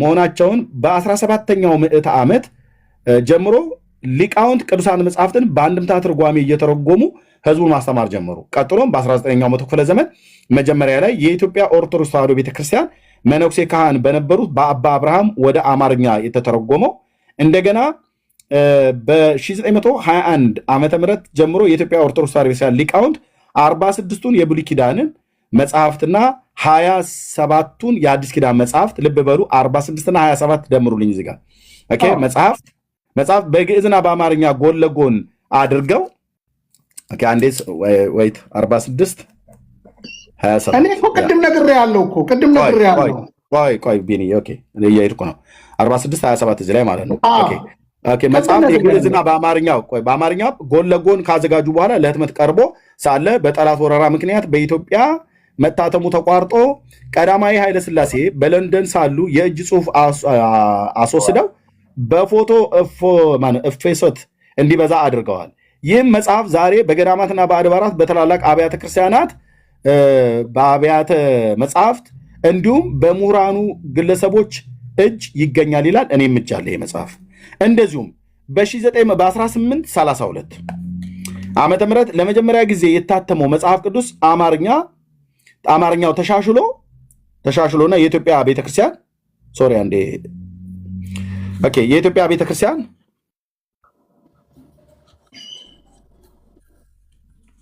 እሺ የቱ ጋ ነው? እሺ እንደዚሁም በ1832 ዓመተ ምህረት ለመጀመሪያ ጊዜ የታተመው መጽሐፍ ቅዱስ አማርኛው ተሻሽሎና የኢትዮጵያ ቤተክርስቲያን ከምትቀበላቸው የብሉይ ኪዳን መጽሐፍት ጋር በንጉሠ ነገሥቱ በተቋቋመው ኮሚቴ ተዘጋጅቶ በ1947 ዓመተ ምህረት በብርሃንና ሰላም ማተሚያ ቤት እንደገና ታትሟል። ይኸው መጽሐፍ ቅዱስ ለአብያተ ክርስቲያናት ተሰራጭቶ ስላለቀ በ1980 ዓመተ ምህረት እኔ እጅ ላይ ያለው ማለት ነው እሱም እጅ ላይ ያለ በአዲስ ኪዳን መጽሐፍት ላይ ከግዕዙ ጋር የማይገናዘቡ ቃላትና አረፍተ ነገሮችን ተስተካክለው እንዲታተም ተደርጎ እስካሁን ድረስ እየተሰራበት ቆይቷል። ይሁን እንጂ ከላይ በተገለጸው ሁኔታ በየጊዜው እየታተመ የቀረበው መጽሐፍ ቅዱስ አንደኛ የመጀመሪያው ትርጉም በግዕዙ መሰረትነት የተተረጎመ ባለመሆኑ ከግዕዙ ዘርና ከሰባ ሊቃናት ዘር ጋር ብዙ ልዩነት ስለሚያሳይ፣ ሁለተኛ ያተረጓጎሙ ስልት ከቤተክርስቲያናችን ያተረጓጎሙ ስልት የራቀ ስለሆነ አብዛኞቹ የቤተክርስቲያናችን ሊቃውንቶች የቤተክርስቲያናችን መጽሐፍ ቅዱስ ነው ብለው ሙሉ በሙሉ ለመቀበል ሲቸገሩ ኖረዋል። አይቀበሉትም ማለት ነው። ቤተክርስቲያናችን እነዚህን ትርጉሞች ስትገለገል የሚታይ ቢሆንም ከላይ በተጠቀሱት ምክንያቶች ቅዱሳት መጽሐፍትን በግዕዙ መሰረትነት ከዕብራይስጡና ከሰባ ሊቃናት ጋር በማስተያየት ለመተርጎም ምቹ ጊዜ ትጠብቅ ነበር። ብፁዕ ቅዱስ አቡነ ጳውሎስ የኢትዮጵያ ፓትርያርክ ሆነው እንደተሾሙ በመጀመሪያ ካቀዷቸው አበይት የቤተክርስቲያናት ተግባራት አንዱ ቅዱሳት መጽሐፍትን በቤተክርስቲያኒቱ ያተረጓጎም ስልት በግዕዙና በሰባው ሊቃናት መሰረትነት ለማስተርጎም ነው። በዚህም መሰረት ቅዱሳት መጽሐፍትን አዘጋጅቶ የሚያቀርብልን በሊቀ ጳጳስ የሚመራ ጉባኤ ሊቃውንትን በ1986 ዓመተ ምህረት በሊቃውንት ጉባኤ ውስጥ ተቋቁሞ ስራው ጀመረ። ይህ ጉባኤ የአሰራሩን ስልት አጥንቶ ለቅዱስ ፓትርያርኩ አቀረበ። በመስከረም ወር በ1987 ዓመተ ምህረት ጉባኤው እንደገና በአዲስ መልክ ተቋቁሞ የትርጉሙ ስራ ቀጠለ። በ1988 ዓመተ ምህረት መጨረሻ ላይ የመጀመሪያ ትርጉሙ ስራውን አጠናቆ አቀረበ። ይህም የመጀመሪያውን ረቂቅ የሚመለከት ሊቀጳጳሳትንና ታዋቂ ሊቃውንቶችን ያሉበት የአዘጋጅ ጉባኤውን አባላት በአስረጅነት የተገኙበት ሌላኛው ጉባኤ በቅዱስነታቸው ተሰየመ። ይህም ጉባኤ የቀረበለትን የትርጉም ረቂቅ ከተመለከተ በኋላ አንዳንድ አስተያየቶችን ጨምሮ በ1989 ዓ.ም መጨረሻ አቀረበ። እንደገናም በ1992 ዓ.ም ከላይ በተደጋጋሚ የሚታይ ዝግጅት በጥንቃቄ ለህትመት የሚበቃ ሁኔታው ተዘጋጅቶ እንዲቀርብ በቅዱስ ፓትርያርኩ መመሪያ ተሰጠ። ይህም ጉባኤ የግዕዙና የሰባ ሊቃናቱን ዘር መሰረት በማድረግ ከዕብራይስጡ ዘር ጋራ በማመሳከር ልዩነት ሲገኝ በግርጌ ማስታወሻ እያስቀመጠ በመስራት ላይ ሳለ የተባበሩት የመጽሐፍ ቅዱስ ማህበራት ጽሕፈት ቤት ትርጉም ለማሳተም ይረዳን ዘንድ ከቅዱስነታቸው የቀረበለትን ጥያቄ መሰረት ፈቃደኛ በመሆኑ በትርጉሙ ስራ ለመርዳት እንደ ዕብራይስጡና ጽርህ የጽርህ ቋንቋ የሚያውቅ ምሁር የትርጉም ኤክስፐርት ለጉባኤው ተሰይሞ የትርጉም ስራው በተጣራ ሁኔታ እንዲከናወን ተደርጓል። በአጻጻፍ በኩል የሚከተሉት ዝግጅቶች ተደርገዋል። 1. ከላይ እንደጠቀስነው የትርጉሙ ስራ የሚያከናውኑ በግዕዙና በግሪኩ በሰባ ሊቃናት መሰረትነት ሲሆን በግዕዙና በሰባ ሊቃናቱ መካከል ልዩነት ሲኖር ልዩነቱን በህዳግ ወይ በቅንፍ በግርጌ ማስታወሻ ላይ እንዲገለጥ ተደርጓል። 2. እንዲሁም አንባቢያን የትርጉሙን መሰረት ሐሳብ በሚገባ እንዲረዱት በየምዕራፉ በየክፍሉ የምንባቦቹን መሰረት ሐሳብ የሚገልጡ ርዕስ ተደርገዋል። 3. በትርጉም ውስጥ አንዳንድ ግልጥ ያልሆኑ ቃላት ሲያጋጥም ፍቾቻቸውን በህዳግ ተገልጠዋል። 4. ትርጉሙ ከግዕዙ ንባብ እንዳይርቅ ከፍተኛ ጥረት ተደርጓል። ያተረጓጎም ስልት በአባቶቻችን ያተረጓጎም ስልት መሰረት ሲሆን በተቻለ መጠን ግልጥና ተነባቢ እንዲሆን ጥንቃቄ ተደርጓል። 5. በመጽሐፍ ቅዱስ ውስጥ ብዙ ቦታዎች የተጠቀሱ ንግግሮች ይገኛሉ። የተጠቀሰው ንባብ መነሻና መድረሻ እንዲታወቅ በመጀመሪያውና በመጨረሻ ትምህርተ ጥቅስ ተደርጓል። የትርጉም ስራው በሚካሄድበት ጊዜ ሁሉ የኢትዮጵያ መጽሐፍ ቅዱስ ማህበራትና የተባበሩት የመጽሐፍ ቅዱስ ማህበራት ጽሕፈት ቤት ለትርጉም ስራ የሚያስፈልጉንን የበጀት ድጋፍ በማድረግ የጽሕፈት መሳሪያና ኮምፒውተርን በመስጠት እንደዚሁም የትርጉም አማካሪ ኤክስፐርትን በመመደብና የማሳተሚያ ወጪን በመሸፈን ለቤተክርስቲያናችን ከፍተኛ አገልግሎት ስላበረከቱልን ታላቅ ምስጋና ይገባቸዋል ይላል። ቁጥር ምኑን 46 ሲደመር 27 46 ሲደመር 27 ኧረ ይሄንን አይደለም እባክህ ኤርሚ እባክህ እንዴ ቁጠረው። እኔ ቆጥረዋለሁ። ቁጠረው አሁን ቁጠር። በነገራችን ላይ 46 ሲባል ቅድም መጀመሪያ እኮ ነገር ያለው የተደረቡ መጽሐፍቶች አሉ። እነማን እንደሆኑ ጠይቁ። ቀጥል ቁጠራው። ምንም እያየው ነው ግን የምቆጥረው እያየው ነው። ቆይ ቢኒ ቆይ አንዴሽ እንዳትደዋወል ግን አሁን እዚህ ጋር እንዳትደዋወል። በነገራችን ላይ ስንዱ እመቤት ቤተክርስቲያን አንድም ኤርሚ አንድ ነገር ልናገር። እቺ ስንዱ እመቤት ቤተክርስቲያን አትናቴዎስ አባቷ 20ኛ ፓትርያርኳ አዲስ ኪዳንን ከነን አደረገ 27 የሥርዓት መጽሐፍቶችን አባቶች 8 አደረጉ። ብሉይ ኪዳን ክፍት ነው ብያቸዋለሁ። ግን እርግጠኛውን የምነግራችሁ አንዱ በአንድ ውስጥ አንዱ ነው። አሁን እንግዲህ ቁጠር። እሺ ቤኔ ቆይ አንድን ቃላት ደጋግሞ 2 3 ያደጋግሞ ሰው እንዳይሰለችው። ለምን መሰለ ደጋግሜ የምናገረው የብሉይ ኪዳንን 46 47 እንዴት እንደሚደጋገሙ መጀመሪያ ሳይቻለሁ። ምንም እንዲህ ነው ብሎ ከነን ያደረገ ማንም የለም። ከዛ በተረፈ ግን የፈለገ ነገር ቢሆን አንዱ በአንዱ ውስጥ እንዴት እንደሚገባ ሳያል ቀጥላው ቁጠርልኝ። አንዴ ጠብቀኝ። እሺ ልቆጥርልህ ነው። እሺ እያየው ቁጠርልኝ። አረ አርጌ ነው የምቆጥርልህ። በፍጹም አላታለልም። እዚህ ቤት ውሸት አይቻልም ነው ያልኩት። ኦኬ የመጽሐፍቶቹን ቁጥር ነው አይደል ያልከኝ? ይሄንን ኦኬ ቴንክ ዩ። እንቁጠር።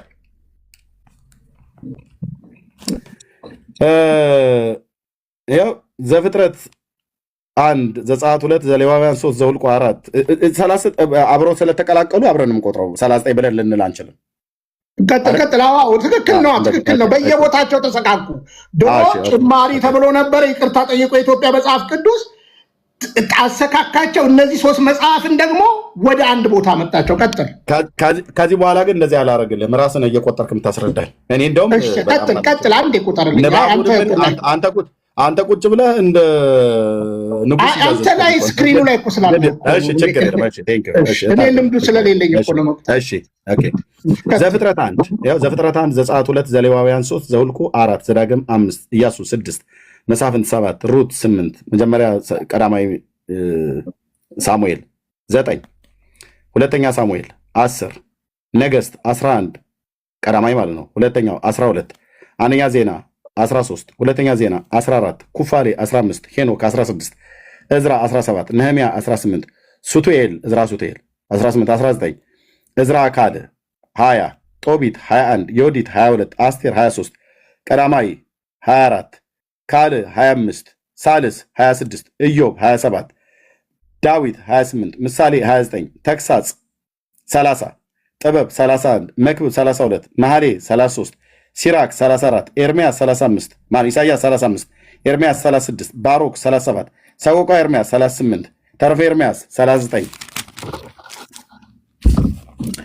ባሮክ 40 ሕዝቅኤል 41 ዳንኤል 42 ሆሴ 43 አሞጽ 44 ሚኪያስ 45 ኢዩኤል 46 አብዲዩ 47 ዮናስ 48 ናሆም 49 እንባቆም 50 ሶፎንያስ 51 ሐጌ 52 ዘካርያስ 53 ሚልኪያስ 54 ጻፍ 50 ይኸው ጽፌዋለሁ። እዚህ ጋር ቢኒ ቀድሜ ጽፌዋለሁ። ድሮ 54 የአዲስ ኪዳን 27ቱን ተስማማለህ ወይስ ልቁጠራቸው? እስማማለሁ። በድምሩ ስንት መጣ? 81 በጣም ጥሩ። አሁን በደንብ ያዝልኝ። የቅድሙ ላይ ያልነበሩት መጽሐፍ ምንድን ናቸው? 18ቱ ላይ አምጣ።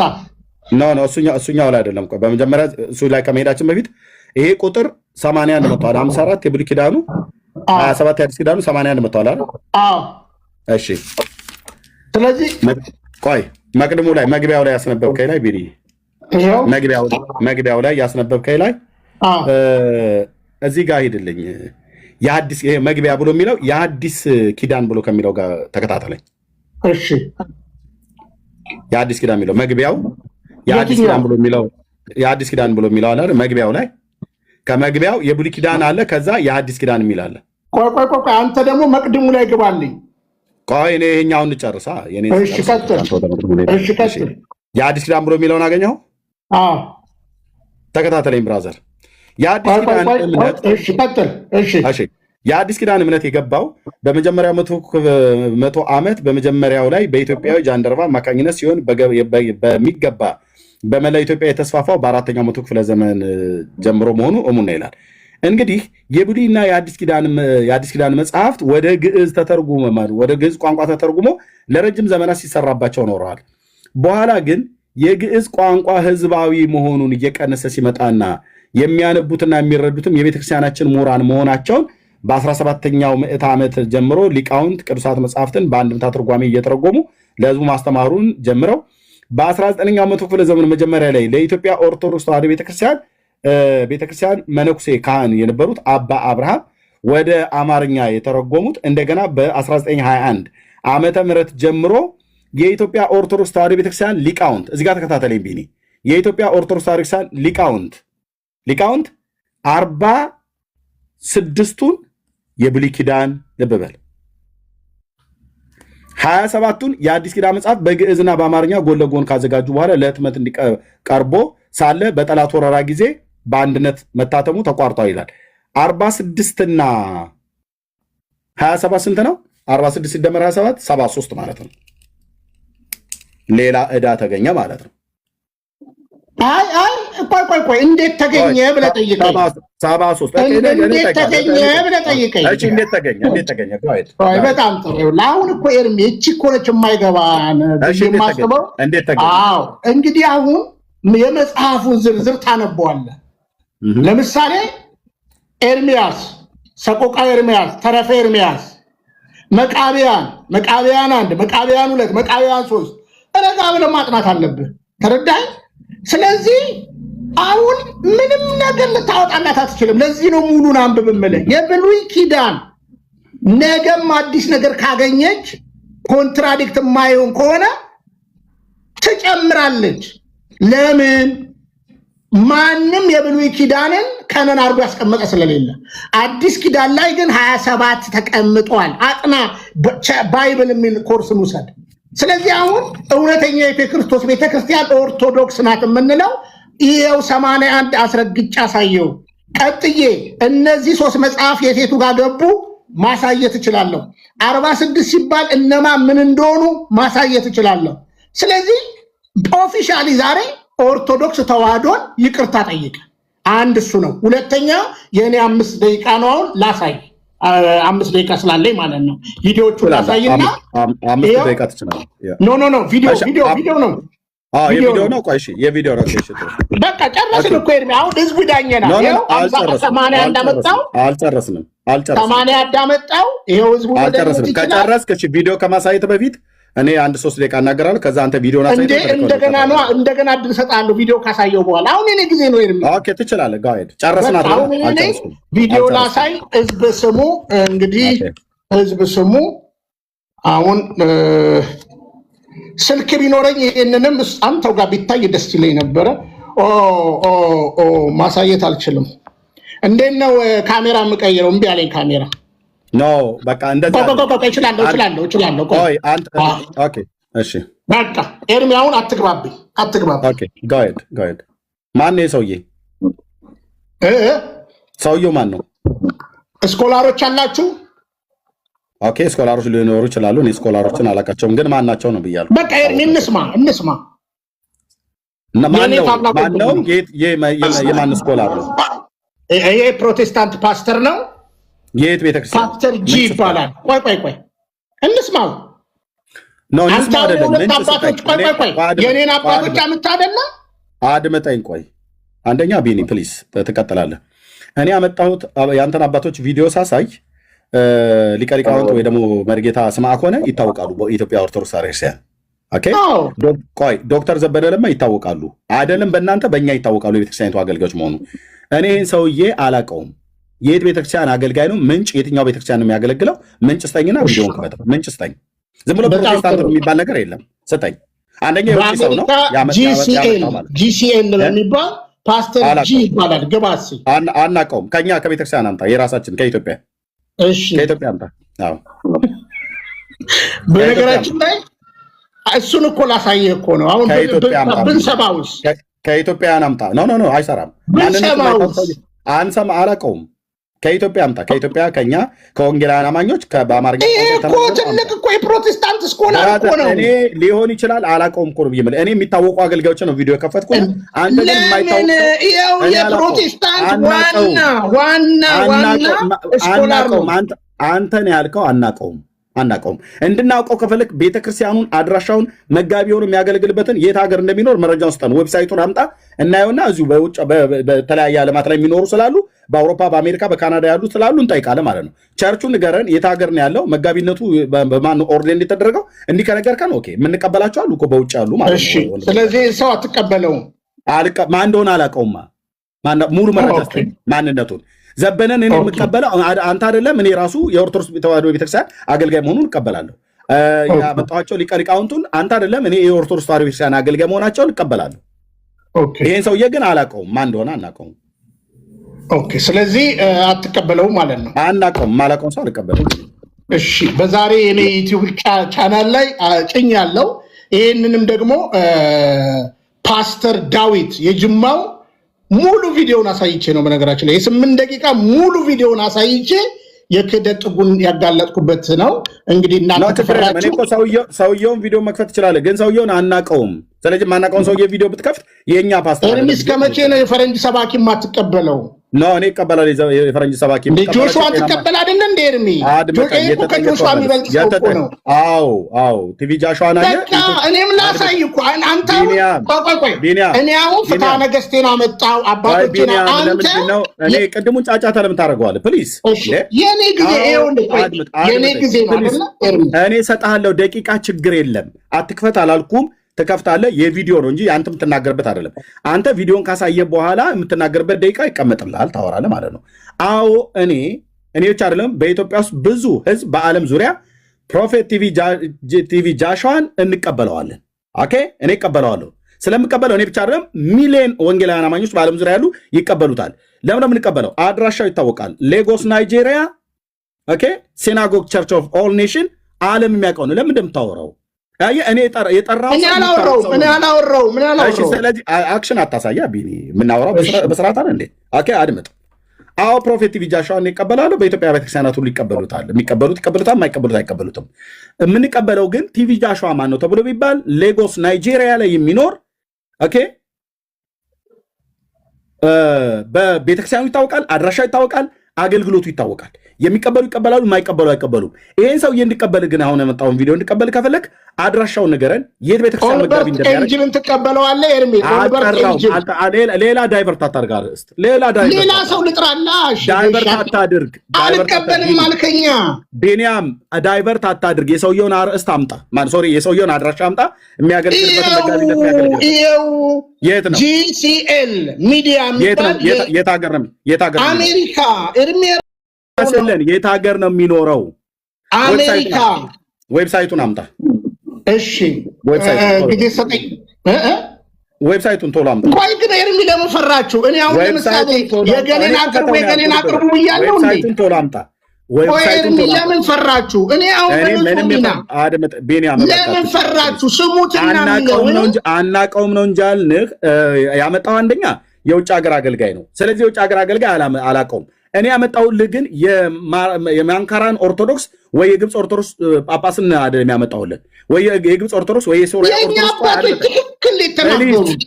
ፕሊስ ቢኒያም ፕሊስ፣ እኔ ያመጣሁልህ የሶሪያ ኦርቶዶክስ ቄስ አይደለም፣ የማንካራን ኦርቶዶክስ ቄስ አይደለም፣ የግብፅ ኦርቶዶክስ ቄስ አይደለም ያመጣሁልህ። እንኳን እናንተ ኦርቶዶክሳውያን አይደላችሁ ጴንጤዎች ሁሉ ጭምር በስም የኦርቶዶክስ አገልጋይ መሆናቸውን የሚታወቅ ሊቀ ሊቃውንት ስምዐኮንና ዶክተር ዘበነ ለማን ያመጣንልህ።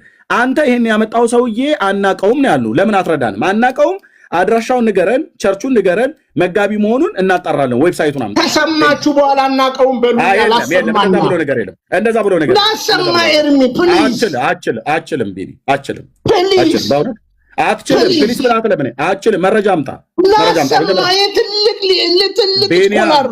እንደዚህ እንዳታረግ ከዚህ በኋላ እኔ ሚዩት አድርጌያለሁ። እኔ እየጠየቅኩ ፕሊስ እያልካት ለምን? እሺ ኦልበርት ኤንጅልን ላምጣው? ኦልበርት ኤንጅልን ትቀበለዋለህ? አትችልም። ኦልበርት ኤንጅልን አትቀበልም? አትችልም ነው የምልህ። የዚህን አምጣ። ካልሆነ በቃ ወደ ቪዲዮ ላይ ይቀበጥልህ። ያንተን ተናገር ማለት ነው። ያንተን ደቂቃ ተናገር። ቪዲዮውን አጥፋል።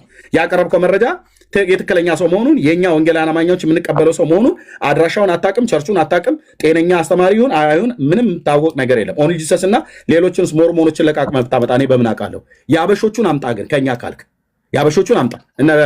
እነ ዶክተር ማሙሻ ፈንታ ሌሎች የምጠቅሳቸው ካሉ የትኞቹንም እውቅ የሚባሉ ስኮላሮችን ጥቀስ። እነ ዶክተር ተስፋዬ ሮበሌ ከሆኑ አምጣና አሳየን። ካልሆነ ግን ይህን ሰውዬ አናውቀውም እንጂ ያልኩህ ቪዲዮ አትክፈት አላልኩም። ኤርሚ እኔ እኮ እማምላክ ምስክሬ ነች። ከነ ዶክተር ማሙሻ እኮ አልፌያለሁ። በነገራችን ላይ ግድ የለም በእውቀት ዓለም አቀፋዊ ዳሰሳ እኮ ቤተክርስቲያን እኮ ዓለም አቀፋዊ አንተንን የምትመጥልኝ ዶክተር ማሙሻ በዚህማ ይታወቃል። ማሙሻ እኔ ቤተክርስቲያን እኮ ይኸውልህ በቃ እኮ ፈረንጆቹ መሰከሩ። ቢኒ እኔም እኮ እየመሰከሩት ነው። ዶክተር ማሙሻ ፈንታን ያስተማርከው አንተ እኮ ነህ፣ ስኮላር ሆነ ያስተማርከው። አይ እኔ አላስተማርኩትም፣ ግን ትክክል አይደለም። አልፌያለሁ ብለህ ብትለኝ በምንድን ያለፍከው? በትምህርት ነው በእውቀት? ኖ አልፌያለሁ ስለ አሁን እነሱ ይሄንን መዳሰስ አይችሉም። ለምን መሰለህ? ለምን እንደምናገር ታውቃለህ? ምህረት አድርግለት ለዶክተር ማሙሻም ተው። አሁን እሱን እናንሳም። ምህረት አድርግለት። እውቀቱ አናሳ ስለሆነ ሊሆን ይችላል። አሁን አንተ 5 ደቂቃ ተጠቀም። ቴንኪው። ያመጣው መረጃ ምንም እንትን ስለሌለ ማለት ነው። 5 ደቂቃ የራስን ንግግር ተጠቀም። ትውልድ ዳንገናል። 5 ደቂቃ አድርጉለት። 5 ደቂቃ አድርጉልህ። አውራ ቢኒ። አንተ እኮ ተናግራል እኮ አንተ ተናግራል። 5 ደቂቃ ያድርጉልህ። አውራ እኮ ነው ያልኩህ ቢኒ። አንተን አውራ። ቪዲዮን ተው፣ ያንተን አውራ። ጋይድ እንደገና አስጀምሩልህ። እንዳታረጉብኝ እንዳታረጉ። እሺ እንደገና ያደርጉልህ። ቢያደርጉ ማረፍ ከፈለክ እሺ። ስለ ሁሉ ነገር እግዚአብሔር ይመስገን። ያድርጉልህ። ደቂቃውን ያድርጉልህ። አድርጉለት። እንደገና መልሱ በላቸው። ከእንደገና ጀምሩ። ለዛ እኮ ነው እየጠየኩህ ያለው። ከእንደገና ጀምሩለት። ያ ቴንክ ዩ ጋይድ። እንግዲህ ተወዳጆች እንደ ሐዋርያው ቅዱስ ጳውሎስ ለሮሜ እንደሚናገረው ግልጽ ነገር ነው። አንድ በቴዎሎጂ ያለፈ ሰው በመጀመሪያ ደረጃ የብሉይ ኪዳን መጽሐፍት እነማን ናቸው፣ ከማንና እንዴት ተገኙ የሚል ነገር ማጥናት ወሳኝነት አለው። አባታችን አትናቴዎስ 27 የአዲስ ኪዳን መጽሐፍትን ከነን አድርጎልናል። የብሉይ ኪዳን መጽሐፍትን ግን ቤተክርስቲያን በሚገርም ሁኔታ ይኸው ቅድም አሁን ፋይናል ላይ ኤርሚ እንዳየው 80 አሐዱ ባጭሩ ፍትሐ ነገሥቱ 80 ሌሎቹ የተሰካኩትን መጽሐፍ በግልጽ አማርኛ እየገቡ ምንም አይነት ነገር ቤተክርስቲያን ሳታዛባ ለትውልድ እያሳየች ነች። አሁን በደንብ ስሙኝ። ዛሬ የሚከራከረኝ ሰው 66 ማን የሰጠ ብለው እገሌ ሰጠኝ አይልም። ቤተክርስቲያን ሰጠችኝም አይልም። በነገራችን ላይ ቤተክርስቲያን ስላይደለች ማለት ነው። ስለዚህ ይሄው እኛ አስረግጠን በቁጥር 84 ቢል ሶስቱ መጽሐፍ እና ምን ላይ መርጆ ነው በግልጽ 46 27 ሲባል ምን መጽሐፍ ላይ በግልጽ አሳይተናል። ከዛ በተረፈ ግን አሁን አባቶቻችን ዋቢ የሚያደርጉት ግዕዙንም ነው። ግዕዙ ዋና ነው። አሁን የፈራው ለዛ ነው፣ ጉድ እንዳይፈላ ማለት ነው። ዓለም አቀፍ ስኮላሮች የሰጡትን ነገር ነው የምናሳየው። የኢትዮጵያ ስኮላሮች መቼ አንብበው ነው? ዓለም አቀፍ ስኮላሮች የግዕዝ ትምህርት ቤት ከኢትዮጵያ ይውጣ እየተባለ ዓለም አቀፍ ስኮላሮች ግን የግዕዝ ትምህርት ቤትን ከፍተው በትልልቅ ዩኒቨርሲቲ ሃርቫርድ ጨምሮ ግዕዝ እየተሰጠ ነው። እነዛ ሊቃውንቶችን ነው እያሳየ ነው ያለ ነው ማለት ነው። ስለዚህ ሁሉም ያነበበ የውጭ ሀገር ፕሮቴስታንት 80 አክሰፕት አድርጓል። ኢንክሉድ በኢትዮጵያ ባይብል ኮሌጆች አንዳንድ ቦታ ላይ ኢንክሉድ ኤገስት ጨምር። ስለዚህ ዛሬ እንግዲህ በነበረው ነገር የትርጉም ለውጥ የምን ለውጥ መግቢያውን ሙሉን አይታችኋል። መጽሐፍቱን ቤተክርስቲያን እንዴት በጥንቃቄ ነገም ቤተክርስቲያን የብሉይ ኪዳን መጽሐፍት ላይ አዲስ ኪዳን እንዳያችሁት ምንም ያደረገችው ነገር የለም። የብሉይ ኪዳን ላይ ግን ለምሳሌ መቃብያን 1 2 3 ይላል። እንዴት ቤተክርስቲያን ትጠቀምበታለች? እዝራ ሱቴል እንዴት ትጠቀምበታለች? ሌሎቹን እንዴት ትጠቀማለች?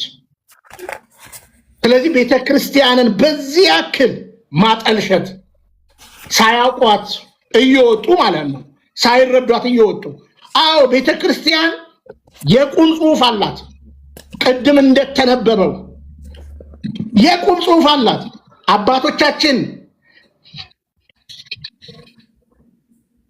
ቆዳ ዳምጠው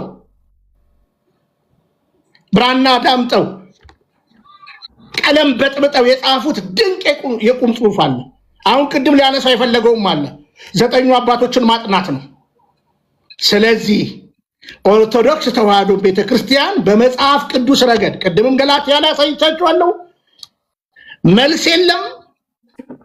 የሌለውን ይሄው አወጣውኝና ይሄው እሴን ነገር ንገረኝ ብየዋለሁ ገላትያ ምዕራፍ 5 ላይ። ስለዚህ እውነታው ይሄ ነው። በአንክሮት ለሰማ ሰው በመጀመሪያ ቅዱስ ትውፊትን ማጥናት። አትናቴዎስ የኛ አባት ነው። የካቶሊክም አይደለም የፕሮቴስታንትም አይደለም፣ የኛ አባቶች ናቸው። ስለዚህ እውነታው ይሄ ነው። በሚደንቅ ሁኔታ ዛሬ ይሄው እያያችሁ ማለት ነው። በሴት ተወጣ ምናምን የሚለው ተረሳ። ሌላ ነገር ተረሳ። የገላትያ መልእክት ከዛ በኋላ መጽሐፍ ቅዱስ እንዴት ከነን ተደረገ የሚለውን ሊቀልቃውን ስሙርም ስማኮነም እንዲሁም ደግሞ ፕሮፌሰር ዘበነ የተናገሩት ነገር መርጅ የተደረገበት ሲስተም ይሄ ነው አላለችም ቤተክርስቲያን። ምን ብሉይ ኪዳን ላይ 8። ስለዚህ አንዳንዱ ያንን የቁጥር ነገር ግልጽ አድርጎታል፣ ግን የቱ ጋር ተሰካካ ማጥናት ትልቅ ነገር ነው። ስለዚህ አባት ለሌለው መጽሐፍ ቅዱስ ከየት እንዳገኘ በማይታወቅ ሃይማኖት ውስጥ ሆኖ አባት ያላትን መጽሐፍ ቅዱስ ከየት እንዳገኘች የምትታወቀን እቺ ወርቅ ስንዱ መቤት የሆነች ቤተክርስቲያንን ከእንግዲህ በገድላት በመጽሐፍ ቅዱስ በተለያየ ቴዎሎጂካሊ ንግግር በእያንዳንዱ ነገር መልስ አሳጥተናል። ሰላም ተጋሪው ከተጨመረልኝ ይጨመርልኛል ማለት ነው። እሺ ቴንክ ዩ። እኔ ደግሞ ማጠቃለያ እሰጣለሁ። አንተ ማጠቃለያ ነው የሰጠኸው። ከዛ የሚጠይቁን ሰዎች ካሉ ኖ ማጠቃለያ አይደለም የሰጠው ተርሚ። አንተ 5 ደቂቃ ተናግረህ እኔ ቀጥያ 5 ደቂቃ ቪዲዮውን ከለከልከኝ። ስለዚህ ቪዲዮውን ለዛውን ከለከልከኝ። ቪዲዮውን የከለከልኩበት ምክንያቱም ነገር በቃ አንተ ቪዲዮ አሳይተህ ማጠቃለያ ነው የሰጠኸው። እንትን 5 ደቂቃ ነው። እኔም 5 ደቂቃ አሁን ከተናገርክ ለኔ ደቂቃ ሰጠኛለህ። ችግር የለውም ይሰጣል። ግን ልብ ከዛ ቻው ተባብለን እንለያያለን። የደቂቃ ችግር የለበትም። ከዛ በዚህ አጋጣሚ ሌላ ኤኒ ጥያቄ ካለ ልንወያይ እንችላለን። ኤኒ ስፔሻሊ 5 ሶላን ጥዬ የመጣሁትን እንዴት አፈር ከድሜ እንደሚበላ በግልጽ እንነጋገራለን ማለት ነው። በቅዱስ ፊትም በቃል እውነትም ማለት ነው። ይህም በትትና ነው የምናገረው። ችግር የለውም። በቃ ኦኬ። በጣም ነው የማመሰግነው። አሁን እኔ ስንት ደቂቃ ነው? 5 ደቂቃ ነው። 5 ደቂቃ ነው። ጻፉለታ። ይጻፋል። ቆይ ይጻፋል። ቆይ አሁን ማስታወቂያ ነው የምናገረው። ቆይ ማስታወቂያ እኔም ቀጥዬ ማስታወቂያ እናገራለሁ። ኧረ በክርስቶስ አሁን ምን የሚባል ይሄን ያህል ሰዓት አውርተን ምንድን ነው? በቤት ትናገራለህ። እኔ እኮ ቤቴ ስለሆነ ማስታወቂያ የምናገረው እንዴ። አንተ ቤት ስከፍት ትናገራለህ። በሰው ቤት መጥቶ ማስታወቂያ ብሎ አይደለም። እንደው ከሆንክም እንደው በቅንነት ከጠይቅ እሰጥሃለሁ። እኔ ማስታወቂያ ልናገር ብዬ ስል ማስታወቂያ እናገራለሁ። አስነጥሳለሁ ብዬ ስል አስነጥሳለሁ። እስቃለሁ ብዬ ስል እስቃለሁ። እነዚህማ አይሆንም ቢኒ። ኦኬ። አቤት ትዕግስት፣ ጌታዬ ይርዳኝ። እሺ አሁን እኔ 5 ደቂቃ አወራና አንተ ስላወራ ማለት ነው። ከዛ እዚህ ያሉ ወንድሞች እኔ አላወራውም። አሁን ስታወራ ነው ያወራሉ። 5 ደቂቃ ቀጥዬ። ኧረ ፕሊስ እባክህ ፕሊስ። ይህ ህዝብ ዳኘና እኔ አታወራም መቻልኩ። ኧረ በቃ እሺ። እንዴ ያሸነፈ ሰው አሸንፍ ያለው ብለሃል አይደል? ያሸነፈ ሰው እኮ እንደዚህ አያወራም። ህዝቡ ይዳኛል። ያሸነፈ ሰው እንደዚህ አያወራም። ኦኬ ቴንክ ዩ። እኔ አታወራም አላልኩም። አሁን 5 ደቂቃ አወራና አንተ የምታወራውም ነገር ካለ አውርተህ እዚህ ያሉ ወገኖች ሀሳብ የሚሰጡ ካሉ ይሰጣሉ። ብፁዕ አምላክ አለ፣ ነዳጊ እነህትየው ካሉ ሀሳብ የሚሰጡ ካሉ ጥያቄ ካላቸው ሀሳብ ይሰጡና ከዛ መልሰህ አንተ እንደገና ማጠቃለያ ትሰጣለህ። እኔ ደግሞ መጨረሻ ላይ በቤቴ ላይ ማጠቃለያ እሰጣለሁ። እጅ ለእጅ ተጨባብጠን ሁለተኛ ገደል እንዳላነሳ፣ ሁለተኛ መጽሐፍት እንዳላነሳ ነው አይደል ያደረከኝ። ዓለሙ ቪዲዮን ቀስ ብሎ ቁጭ ብሎ ፈንድሻ ይዞ ይሰማዋል። ቴንኪዩ። ይሄን ቀን እጅግ ስጠብቅ ነበር። በትህትና ዛሬ ስላወራኝ በጣም ደስ ብሎኛል። ኦኬ ልቀጥል። 5 ደቂቃ አስቀምጡልኝ ቢኒ ላይ። ከዛ ካወራ በኋላ ቢኒ ደግሞ 5 ደቂቃ አውርቶ ከዛ እናንተ ብጠይቁን ከሆነ ጠይቁን አላችሁ። ከዛ ማጠቃለያ እንዲሰጥ ሰጠዋለሁ። ከዛ እኔ ደግሞ መጨረሻ ላይ ማጠቃለያ እሰጣለሁ ማለት ነው። ቴንኪዩ። 5 ደቂቃ አድርጉልኝ ወገኖች። ቴንኪዩ። ቢኒ ቴል ላይ አድርጌልሃለሁ ኤርሚ። እሺ ቢኒ ቴል ላይ ኦኬ። ቢኒ ዛላ ቢኒ አምሽታይ ላይ ታርግልኝ። ምን ነበር ተደብቋል አላየው ማለት ነው። ቢኒ አምሽታይ ላይ አድርግልኝ። የሱ ሰፊ ስለሆነ ይታያል ብዬ ነው። የቢኒ በስሙ ሁሉ ተደብቋል። እዛ ቢኒ አምሽታይ ላይ አድርግልኝ ስለሚታየ ማለት ነው። ኦኬ ቢኒ እንግዲህ ዛሬ ስነጋገር የነበረው በጣም ሰፊ ጉዳይ ላይ ነው። ያነሳናቸው የብሉይ ኪዳን መጽሐፍቶች አሉ። ቪዲዮውን ስሙት እባካችሁ ሰዎች፣ ቪዲዮውን ስሙት። ዩቲዩብ ላይ የሚቀመጥ ሰዎች ቪዲዮውን በጥንቃቄ ይህን ቪዲዮ አውርዱና ያዙት። በቤታችሁ በቴሌቪዥን ከፍታችሁ ስሙት፣ ከቤተሰብ ጋር ቁጭ ብላችሁ ማለት ነው። እሺ ስለዚህ አላስቀምጥሽልኝ እህትዬ እስካሁን ድረስ ቪዲዮ ማነው ሰዓቱ ማለት ነው። ለምን ሌላ ሞዴሬተር ወይ ሞክር። እሺ አንቺን ትልቁ ላይ ማነው አንድ ሰው ትልቁ ላይ አድርጊና እዛ አድርጊው፣ ወይ ቢኒያምን ላይ እኔ ጋር አድርጊው። ወይ እኔ ጋር ታዩ። በቃ ታዩ። 5 ደቂቃ በእጅሽ ያዥልኝ። ታማኝ ስለሆንሽ አቁም በይኝ። 5 ደቂቃ ያዡ። አይ ማይ አይ ላቭ ዩ ያ ባይ ኦኬ። ያዥልኝ ደቂቃ 1 2 3 ማለት ነው። ኦኬ ዛሬ ከወንድማችን ቢኒያም ሽታይ ጋር ያወራነው የቅዱሳት መጽሐፍት ላይ በኦርቶዶክስ ተዋሕዶ ቤተክርስቲያን አንዳንድ መጽሐፍ ቅዱስ ጥቅሶች ላይ እንዴት እንደተበላሸ እሱን አየን። በዕብራይስጡ ምን እንደሚል በኩረ ጽሑፉን ሁሉ ከእስራኤል ሀገር አምጥተን ቋንቋ አዋቂ አነበበልን።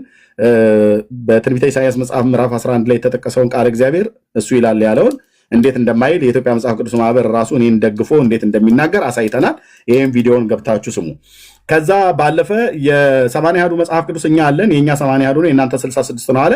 80 አሐዱ መጽሐፍ ቅዱስ እንደሌለው ሊቀ ሊቃውንት ስምዐኮንንና ዶክተር ዘበነ ለማን ዋቢ አድርጌ ጠቅሼ ቪዲዮ አምጥቼ አሰማሁት። ቢኒያም ወንድማችን ቢኒያም ሽታዬ 80 አሐዱ ታትሟል ይላል። ዶክተር ዘበነ ለማ ደግሞ ተስፋ ቁረጡ አልታተመም ብሏል። መምህር ስምዐኮን ደግሞ አይ የታተመ የለም በስም 80 አሐዱ ብሎ ይላል እንጂ የታተመው ግን 73 ነው አለ። እንደዚሁም ፍትሐ ነገሥት መጽሐፍ ንባብና ትርጓሜውን እዚህ ይዤ በዚህ መጽሐፍት ላይ 82 ነው ይላል። የዜና አይሁድን ዮሴፍ ወልደ ኮሬን መጽሐፍ ሳይጨምር ይህን ከጨመረ 83 ነው በፍትሐ ነገሥቱ መሰረት። በመጽሐፍ ቅዱሷ ደግሞ 79 ነው። በ1980 ዓመተ ምህረት በዚህ በታተመው በመቅድሙ መሰረት 79 ነው። በ2000 ዓመተ ምህረት በዚህ በታተመው ቢኒያም ባሳየኝ 81 ይላል። ልብ በሉ 81 ይላል፣ ግን 81 አይደለም 73 ነው። 73 ነው። ስለዚህ በእንዲህ በመረጃ አሳይቻለሁ ማለት ነው። የኢትዮጵያ ኦርቶዶክስ ተዋሕዶ ቤተክርስቲያን ከ1980 ስክሪንሾት አድርጉን ያዙት ይህን ጽሑፍ ከፈለጋችሁ በ1921 ዓመተ ምህረት ላይ ጀምሮ በነበረው የመጽሐፏ ብዛት 73 ነው። ማን ያለው? እዚህ መቅድሙ ላይ 73 ነው።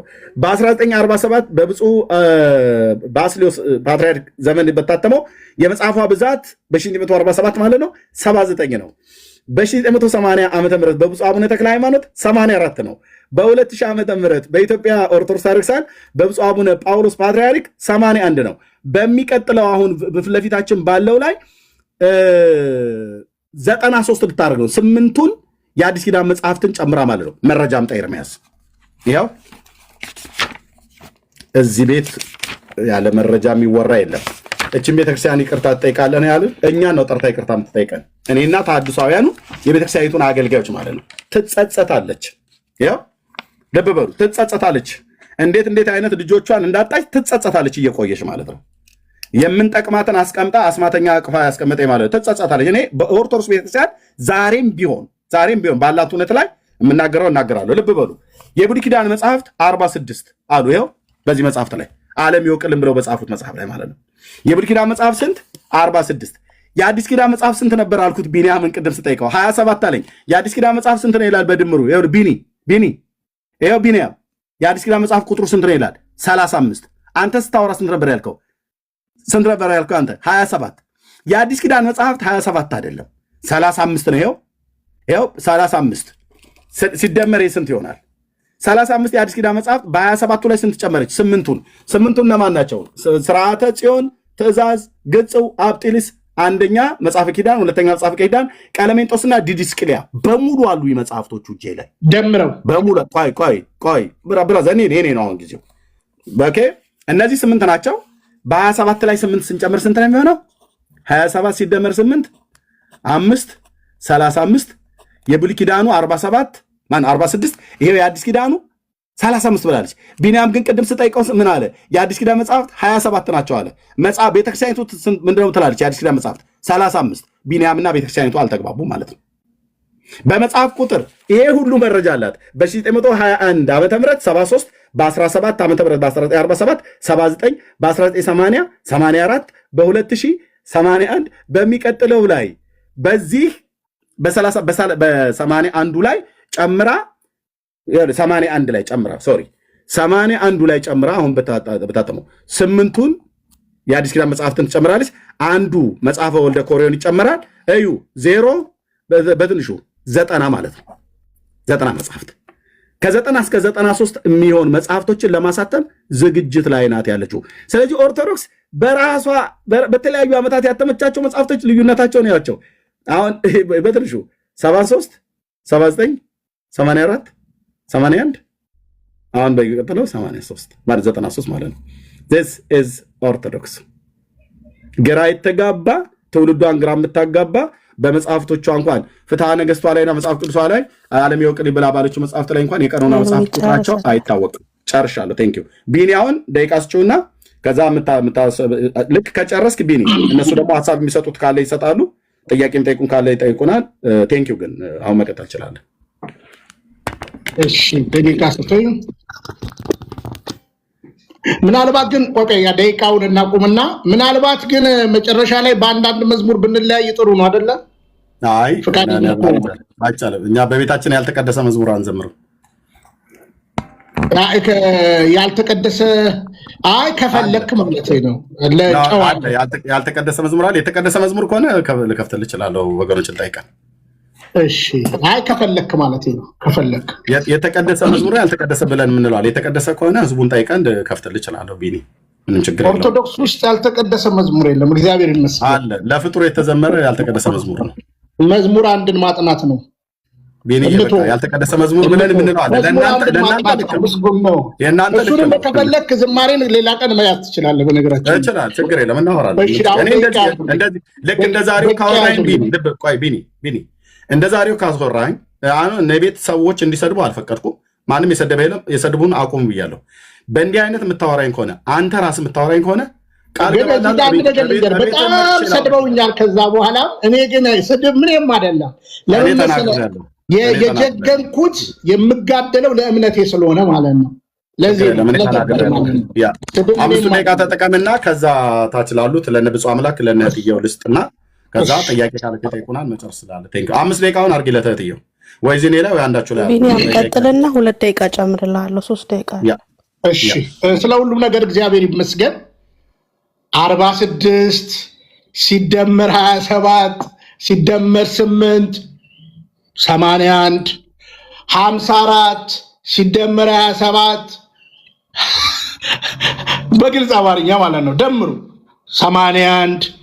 ከዛ በተረፈ እኔ አሁን እዚህ ያላችሁ የፕሮቴስታንት ስፔሻሊ ጥቂት ቴዎሎጂ ኮሌጅ የገባችሁ ሰዎች ዛሬ ማንን እንደምትገዙ ይታወቃል ማለት ነው። ማንን አክሰፕት እንደምታደርጉ ስፔሻሊ ባይብል የሚል ኮርስ የወሰዳችሁ ሰዎች ማለት ነው። ባይብል ብላችሁ የወሰዳችሁ ሰዎች በመጀመሪያ ደረጃ ባይብል እንዴት መጣ፣ እንዴት ከነን ተደረገ፣ ክፍት የሆነው የትኛው ነው፣ ከነን የተደረገ የቱ ነው፣ አባቶቻችን የቱን ጥለው የቱን አንስተው። በነገራችን ላይ ፕሮቴስታንት ወንድሞቼ በብሉይ ኪዳን ላይ እኮ ይህ ታሪክ በገሌ መጽሐፍ ተጽፎ የለምን እያለ እኮ አያሌ ከፍታቸው መጽሐፍቶች አሉ፣ የታሪክ መጽሐፍቶች ማለት ነው። እንዳዘነጉ የታሪክ መጽሐፍቶች ብሉይ ኪዳን ላይ እንዳሉ ማለት ነው።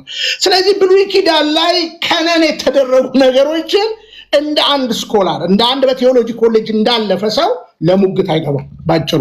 ከዛ በተረፈ ግን ቤተክርስቲያናችን ወርቅ ነች፣ ስንዱም መቤት ነች። በደንብ አደራጅታ ነው ያስቀመጠችው።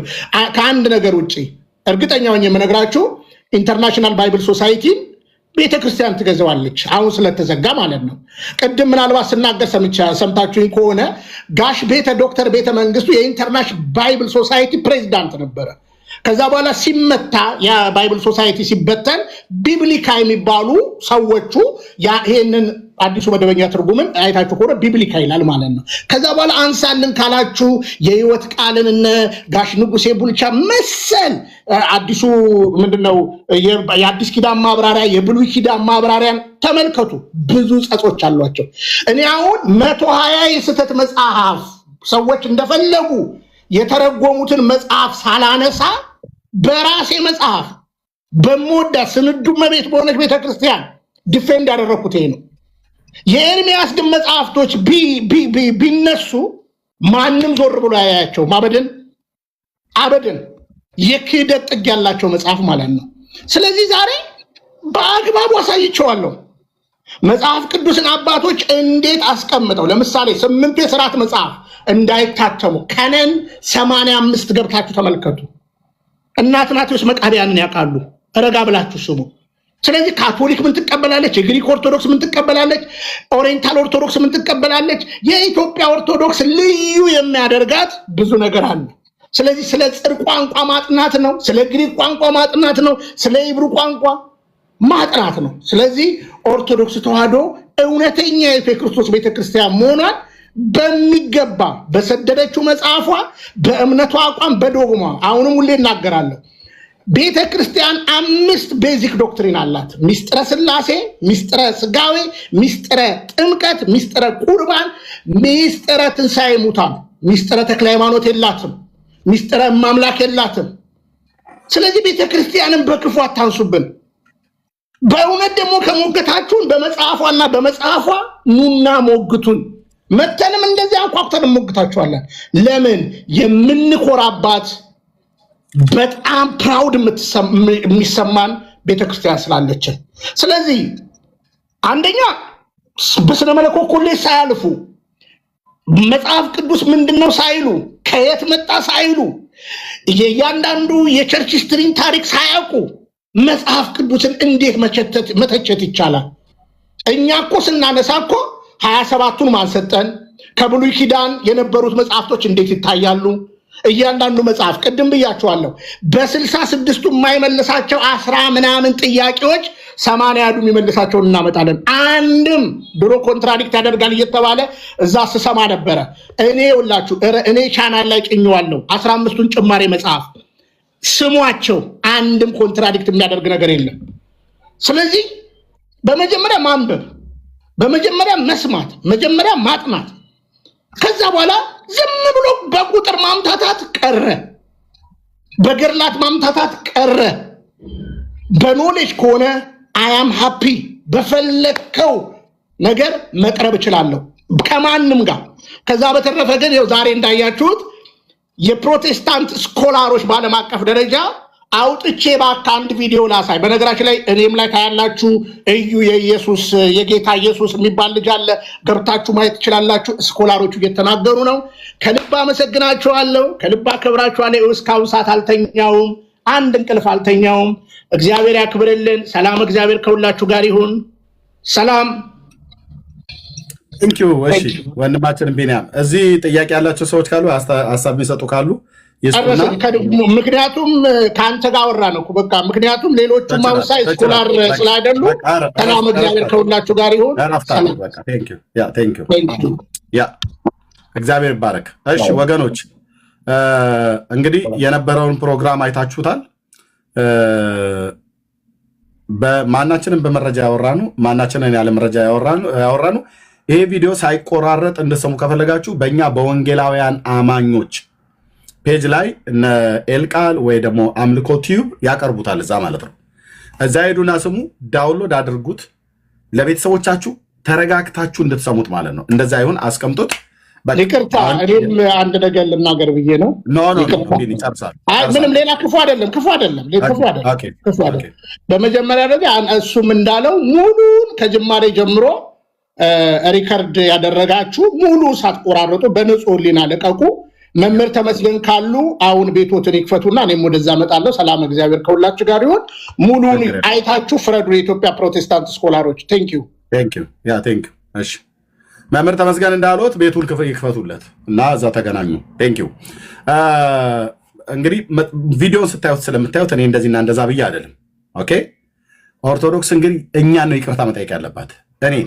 እኔን ጠርታ ልጄ ሆይ በእውነት አንተና አንተን መሰል ልጆች ስላጣን ሁሉ ቀን ልጆቻችንን እያባረርን እንደዚህ አይነት አወዳደቅ ስለወደቅን ይቅርታ ብላ መጠየቅ ያለባት እኔንና መሰሉ የቤተክርስቲያኒቱን አገልጋዮች ልጆቿን ይቅርታ መጠየቅ ያለባት። እኔ ኦርቶዶክስን ምንም ይቅርታ መጠየቅበት የለም። ይቅርታ ከጠየቅኩ ለምን በ1921 ዓ.ም 73 መጽሐፍ ጻፈች ብላ አጋለጥክ? ለምን በ1947 ዓ.ም 79 መጽሐፍትን አተመች ብላ አጋለጥክ? ለምን በ1980 ዓ.ም 84 መጽሐፍ አተመች ብላ አጋለጥክ? ለምን በ2000 ዓ.ም 81 መጽሐፍ አተመች ብላ አጋለጥክ?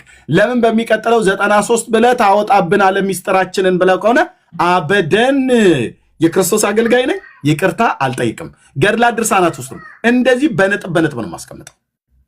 ቴንኪው። ስለዚህ ብፁዕ አምላክ ረጅም ሰዓት ቆይቷል። ኦርቶዶክሳዊ ወንድም ነው የሚለው ነገር ካለ ለእሱ ድል ሰጠው።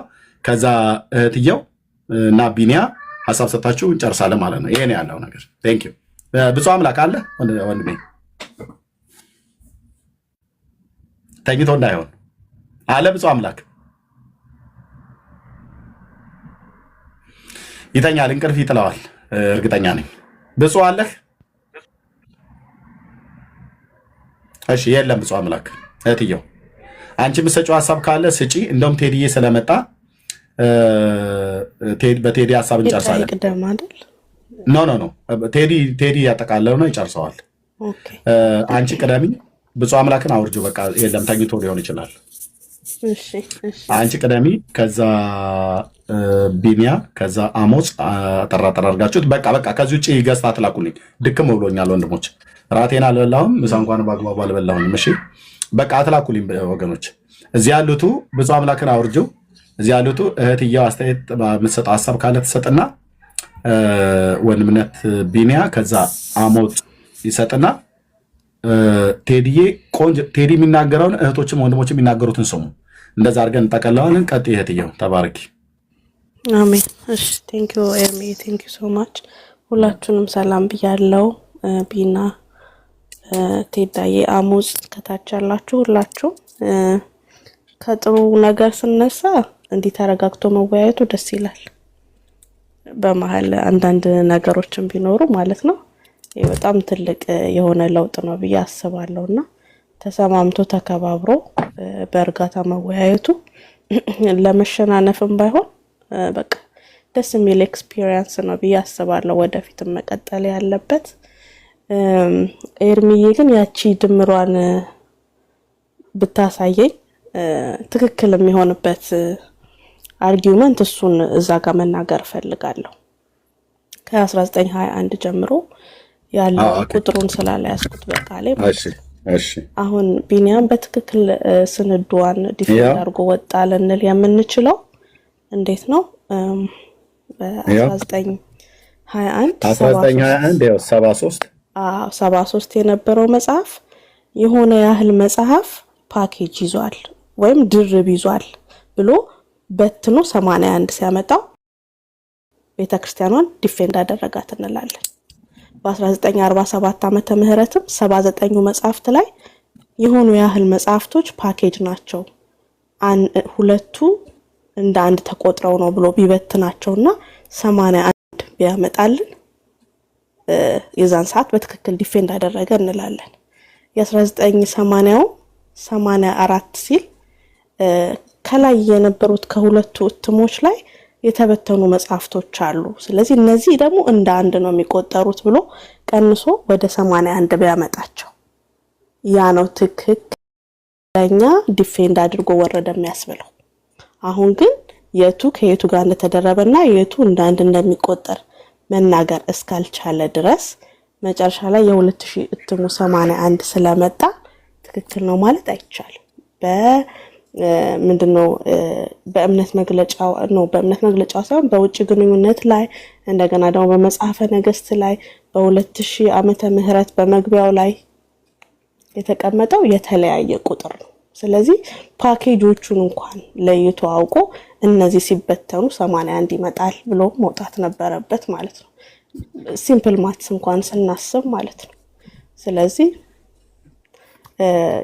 ምንድነው ማን ነው በመረጃ ያወራው ማን ነው ያለ መረጃ ያወራው እሱን ለሚሰማው ብንተው መልካም ነው ብዬ አስባለሁ። ባዶ ጩኸት፣ መረጃ የሌለው ንግግር፣ ተደጋጋሚ ቃላቶች ምንም ነገር አልነበር። ስለዚህ ፍርዱን እኛ ለራሳችን ከምናደላ ፍርዱን ለገለልተኛ አካል እንተውና ሲምፕል ማትስ ራሱ የሚመጣው ፓኬጁን ዝርዝሮ ቢያሳየንና 81 ይቀንሰውም ይደምረውም we don't care 81ን ግን ቆጥሮ ቢያሳየን የዛን ጊዜ ትክክል ተናገረ እንል ነበር። ይሄ ነው የኔ ሐሳብ። ኤርሚዬ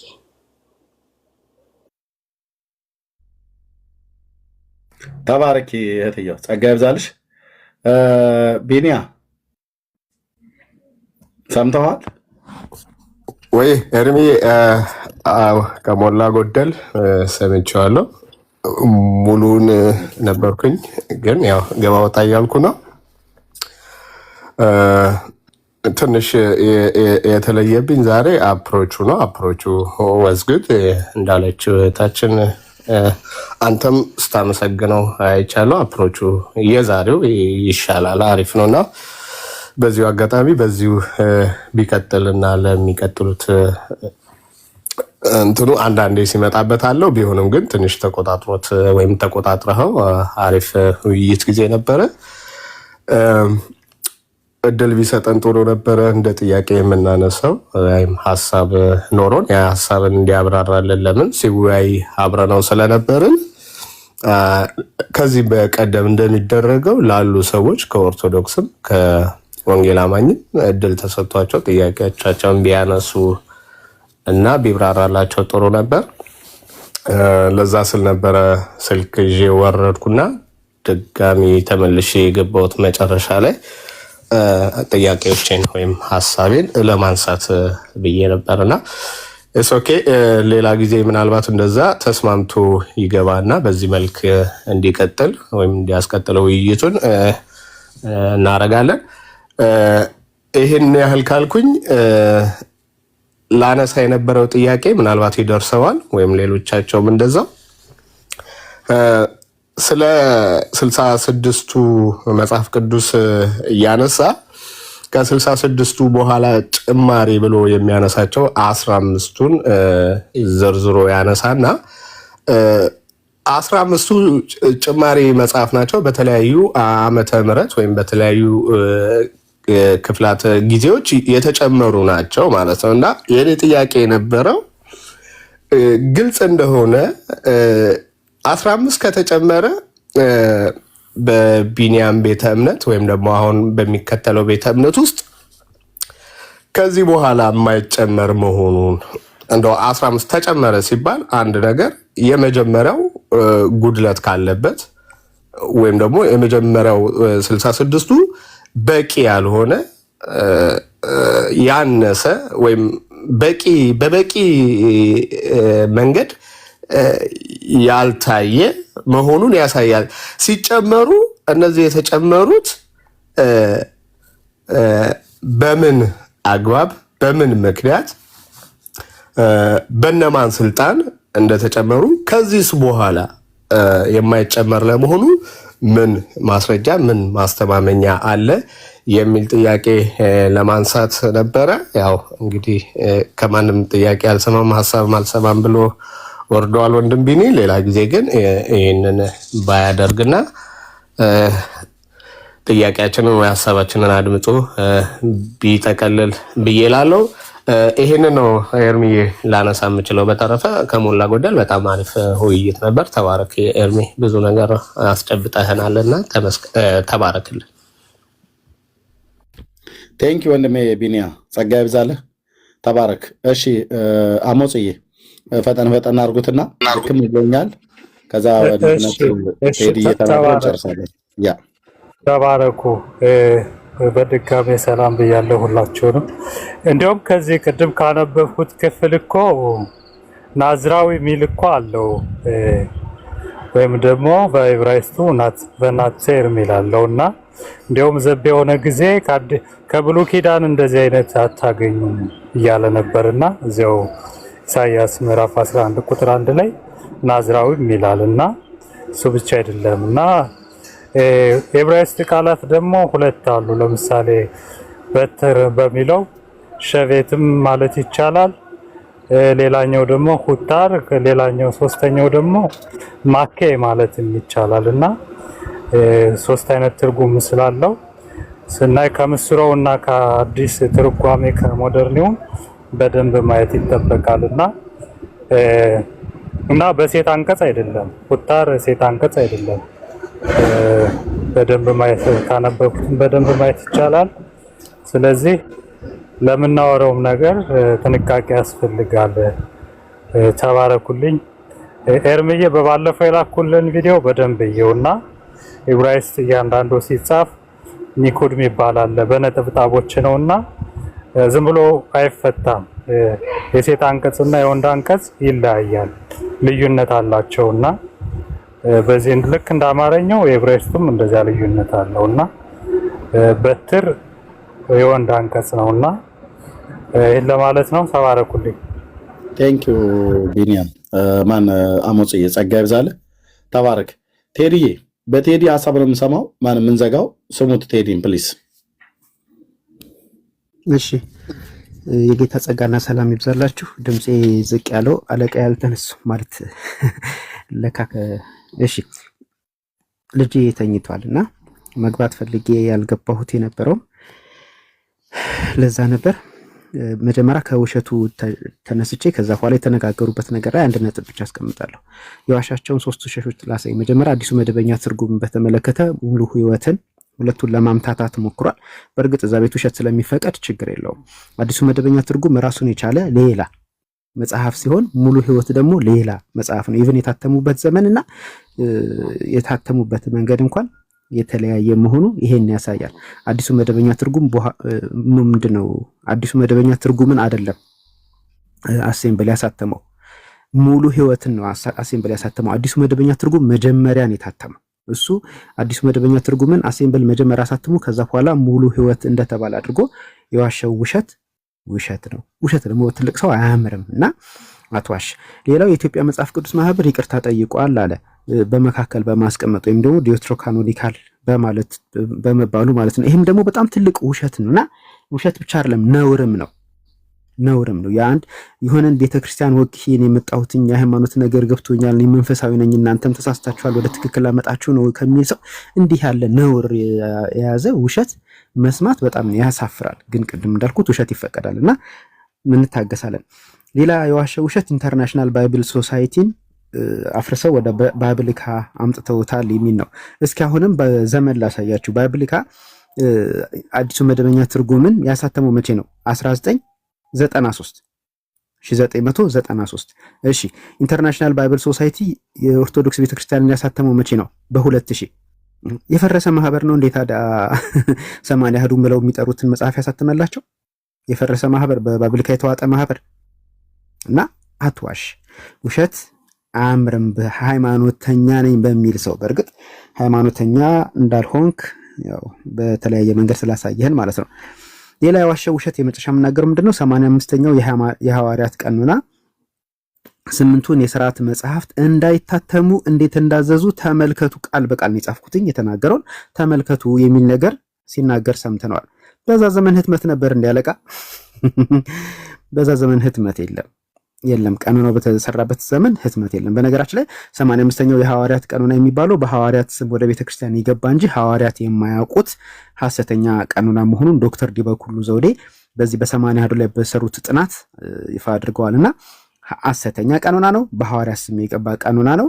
ቤተክርስቲያን በሐሰተኛ ቀኖና ነው ቀኖናዬ ተደንግጓል ብላ የምትለው ማለት ነው። ኦኬ፣ ውይይታቸው ላይ እንምጣ።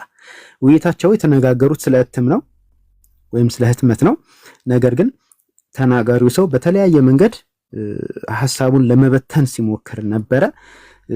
የዋና የውይይታቸው እኔ ከገባሁበት ጊዜ ጀምሮ የሰማሁት ማለት ነው። ዋና የውይይታቸው አጀንዳ ምንድን ነበር? 80 አሐዱ የላትም ቤተክርስቲያን የሚል ነው። በነገራችን ላይ ይሄንን ነገር አሁን ሊቃውንት የተባሉትም ሰው ሆነ ዶክተር ዘበነ ከመናገራቸው በፊት እኔ በፒዲኤፍ ጽፌ በመረጃ አስቀምጫለሁ። ቤተክርስቲያን 80 አሐዱ የላትም የሚል ማን በምትፈልጉ ሰዎች እውነት አርነት ያወጣል የሚለው የቴሌግራም ቻናሌ ውስጥ ይሄው ራሱ ፕሮፋይል ያለበት ይሄው ራሱ ስም ያለበት እውነት አርነት ያወጣል የሚለው ፕሮፋይል ምንድነው የቴሌግራም ቻናሌ ውስጥ ገብታችሁ ካሉት በርካታ የፒዲኤፍ ጽሁፎች መካከል ማግኘት ትችላላችሁ። በርዕሱ ሰርች አድርጋችሁ ማለት ነው። ከአመታት በፊት ዘበነም ሳይናገር ሊቃውንቱም ሳይናገሩ በዚህ ጉዳይ ላይ ጽፌ አስቀምጫለሁ። የላትም 80 አሐዱ። ይህን በተመለከተ ካስፈለገ ውይይት ማድረግ ይቻላል። እስኪ የተነሱ ሐሳቦች ላይ ግን አንዳንድ ነገር ልበል። የ2000 እትም 80 አሐዱ የሚል ምንድነው 81 ዝርዝር አስቀምጧል። ኦኬ፣ እሱን መሰረት አድርጌ ብቻ ሐሳብ ልስጥ። ምክንያቱም ሌሎቹ 81 እንዳልሆኑ በግልጽ ስለሚያሳዩ ማለት ነው። እሱ አንድ ለመከራከሪያ ያቀረበው ሐሳብ እሱ ስለሆነ ማለት ነው። በብሉይ ኪዳን ይሄን ያክል በአዲስ ኪዳን ምንድነው ብሉይ ኪዳን 54 በአዲስ ኪዳን 27 በድምሩ 81 መጽሐፍ አለ። ይሄው ቤተክርስቲያን 80 አሐዱ አላት። እንዲህ ነች ኦርቶዶክስ የሚል ነገር ሲናገር ሰምተነዋል። ነገር ግን ቀኖናዋ ምንድነው የሚለው? 46 የብሉይ ኪዳን 35 የአዲስ ኪዳን። ስለዚህ ፉሩሽ ሆነ ማለት ነው። የ2000 ፉሩሽ ሆነ። ለምን? የብሉይ ኪዳኑ 54 የአዲስ ኪዳኑ 27 ስለሆነ ማለት ነው። ገና ከዚህ ወደቀ። ኦኬ፣ ይሄንን ለማስተካከል ምንድነው የሚደረገው የሚለውን ላሳያችሁ። የ2027 የአዲስ ኪዳን ምንድነው? የብሉይ ኪዳኑ 54 ነው አይደል? ይሄንን የአዲስ ኪዳኑን 35 የብሉይ ኪዳኑን 46 ለማምጣት የሚጠቀሙት አቆጣጠር አለ። ያው ስለማያውቀው አላወራውም እንጂ ከታች ያለውን ኮሜንት አይቶ ነካ ነካ ለማድረግ ሞክሯል። ግን አያውቀውም፣ ስለማያውቀው አላወራውም። ምንድነው አቆጣጠሩ? ለምሳሌ በእነሱ መጽሐፍ አቆጣጠር መሰረት 4 መቃቢያን አለ አይደል? እንደ 3 ነው የሚቆጠረው። ምን ማለት ነው? አንደኛና ሁለተኛ መቃቢያን እንደ አንድ ስለሚቆጠሩ፣ ነህምያና ዕዝራ እንደ አንድ ነው የሚቆጠሩት። 2 መጽሐፍ አይደሉም። በዚህ አይነት መንገድ 2 መጽሐፍን ወደ አንድ በማጠጋጋትና ወደ አንድ በመክተት አቆጣጠሩን ለማስተካከል ይሞክራሉ። ከዛ በኋላ ወዴት ያመጡታል መሰላችሁ? 9 መጽሐፍ ይቀንሱበታል። ከየትኛው? አሁን በ2000 ከታተመው 80 አሐዱ ላይ ማለት ነው። ለምሳሌ አሁን የ1980 ላይ ማነው ጸሎተ ምናሴን ታገኙታላችሁ። እሱ ዜና ማወር ውስጥ የሚገባ ነው። 2 አስቴር ታገኛላችሁ። እሱ አንዱ የሚቀነስና አንደኛው ብቻ ነው የሚታተበው። 2000 ላይ እንደሱ ተደርጓል። ተረፈ ኤርሚያስን ታገኛላችሁ። ትንቢተ ኤርሚያስ ውስጥ የሚገባ ነው። ትንቢተ ዳንኤል ምንድነው? ተረፈ ዳንኤል ታገኛላችሁና ጸሎተ ምንድነው? ሶስትናን ታገኛላችሁ። እነዚህ ተረፈ ማነው? ትንቢተ ዳንኤል ውስጥ የሚካተቱ ናቸው። በዚህ አይነት መንገድ 9ኙን መጽሐፍ ይቀንሱና ቁጥሩን አናሳ ያደርጉታል። ከዛ 81 ለማምጣት ምን ይደረጋል? ቅድም ሲነጋገሩ እንደሰማችኋቸው አንድ የብሉይ ኪዳን መጽሐፈ ዮሴፍ ወልደ ኮሪዮን፣ 8 የአዲስ ኪዳን የሥርዓት መጽሐፍ፣ 9 መጽሐፍ በድምሩ እንደገና እንዲገባ ይደረጋል። እንደገና እንዲገባ ይደረጋል። በዚህ መሰረት 81 ይመጣል። ስለዚህ ኦርቶዶክስ 80 አሐዱ አላት የላትም። ይህን የሚደነግገው ማን ነው? ፍትሐ ነገሥት ነው። ፍትሐ ነገሥት የመጽሐፍ ዝርዝሬ 81 ነው ብሎ አስቀምጧል። 81 የሚመጣው ደግሞ በዚህ መንገድ ነው ብሎ ዝርዝር አስቀምጧል። ስለዚህ ያንን ዝርዝር ተከትሎ ምንም አይነት 80 አሐዱ አይገኝም። ለዛ ነው ዘበነ ምን ያለው 80 አሐዱ ቤተክርስቲያን የታተመ የላትም። ለዛ ነው ሊቀ ሊቃውንቱ ምን ያለው 80 አሐድ የታተመ ቤተክርስቲያን የላትም። የውይይት ጭብጣቸው ይሄ ሆኖ ሳለ ሌሎችን ነገሮች ለምሳሌ ስለ አዲሱ መደበኛ ትርጉም፣ ስለ ባብሊካ እንዲሁም ደግሞ በውስጣቸው እንዲህና እንደዛ አይነት ስህተት አለ ስለሚባሉት ነገሮች ምናምን ማውራት የፈለገበት ምክንያት ለምንድን ነው? ይህንን ቻሌንጅ ማድረግ አይችልም።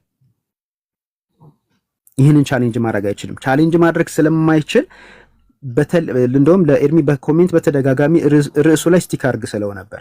በተደጋጋሚ ርዕስ ዳይቨርት ለማድረግ ሲሞክር ነበርና ይህን ያደረገበት ምክንያት ቤተክርስቲያን 80 አሐዱ እንዳላት ምንም አይነት ማስረጃ ማምጣት ስለማይችል ከወሬ ባለፈ ማለት ነው። ሌላ የተነሳ ነገር አለ። ለምሳሌ ሊቀ ሊቃውንቱም ያነሳው ነገር አለ። ምንድነው ያለው? 80 ምንድነው እነዚህ 8ቱ የሥርዓት መጽሐፍት አሉኝ። 8ቱን በሚገርም ሁኔታ 8ቱ የሥርዓት መጽሐፍት በጣም ትልልቅ ስለሆኑ ብዙ ጊዜ ከሚወሩት ውሸቶች ውስጥ አንዱ ይሄ ነው። በጣም ትልልቅ ስለሆኑ ላያያዝ ስለማይመቹ እነዚህን መጽሐፍ ማካተት መጽሐፉን በጣም ግዙፍና ማይንቀሳቀስ ያደርገዋል።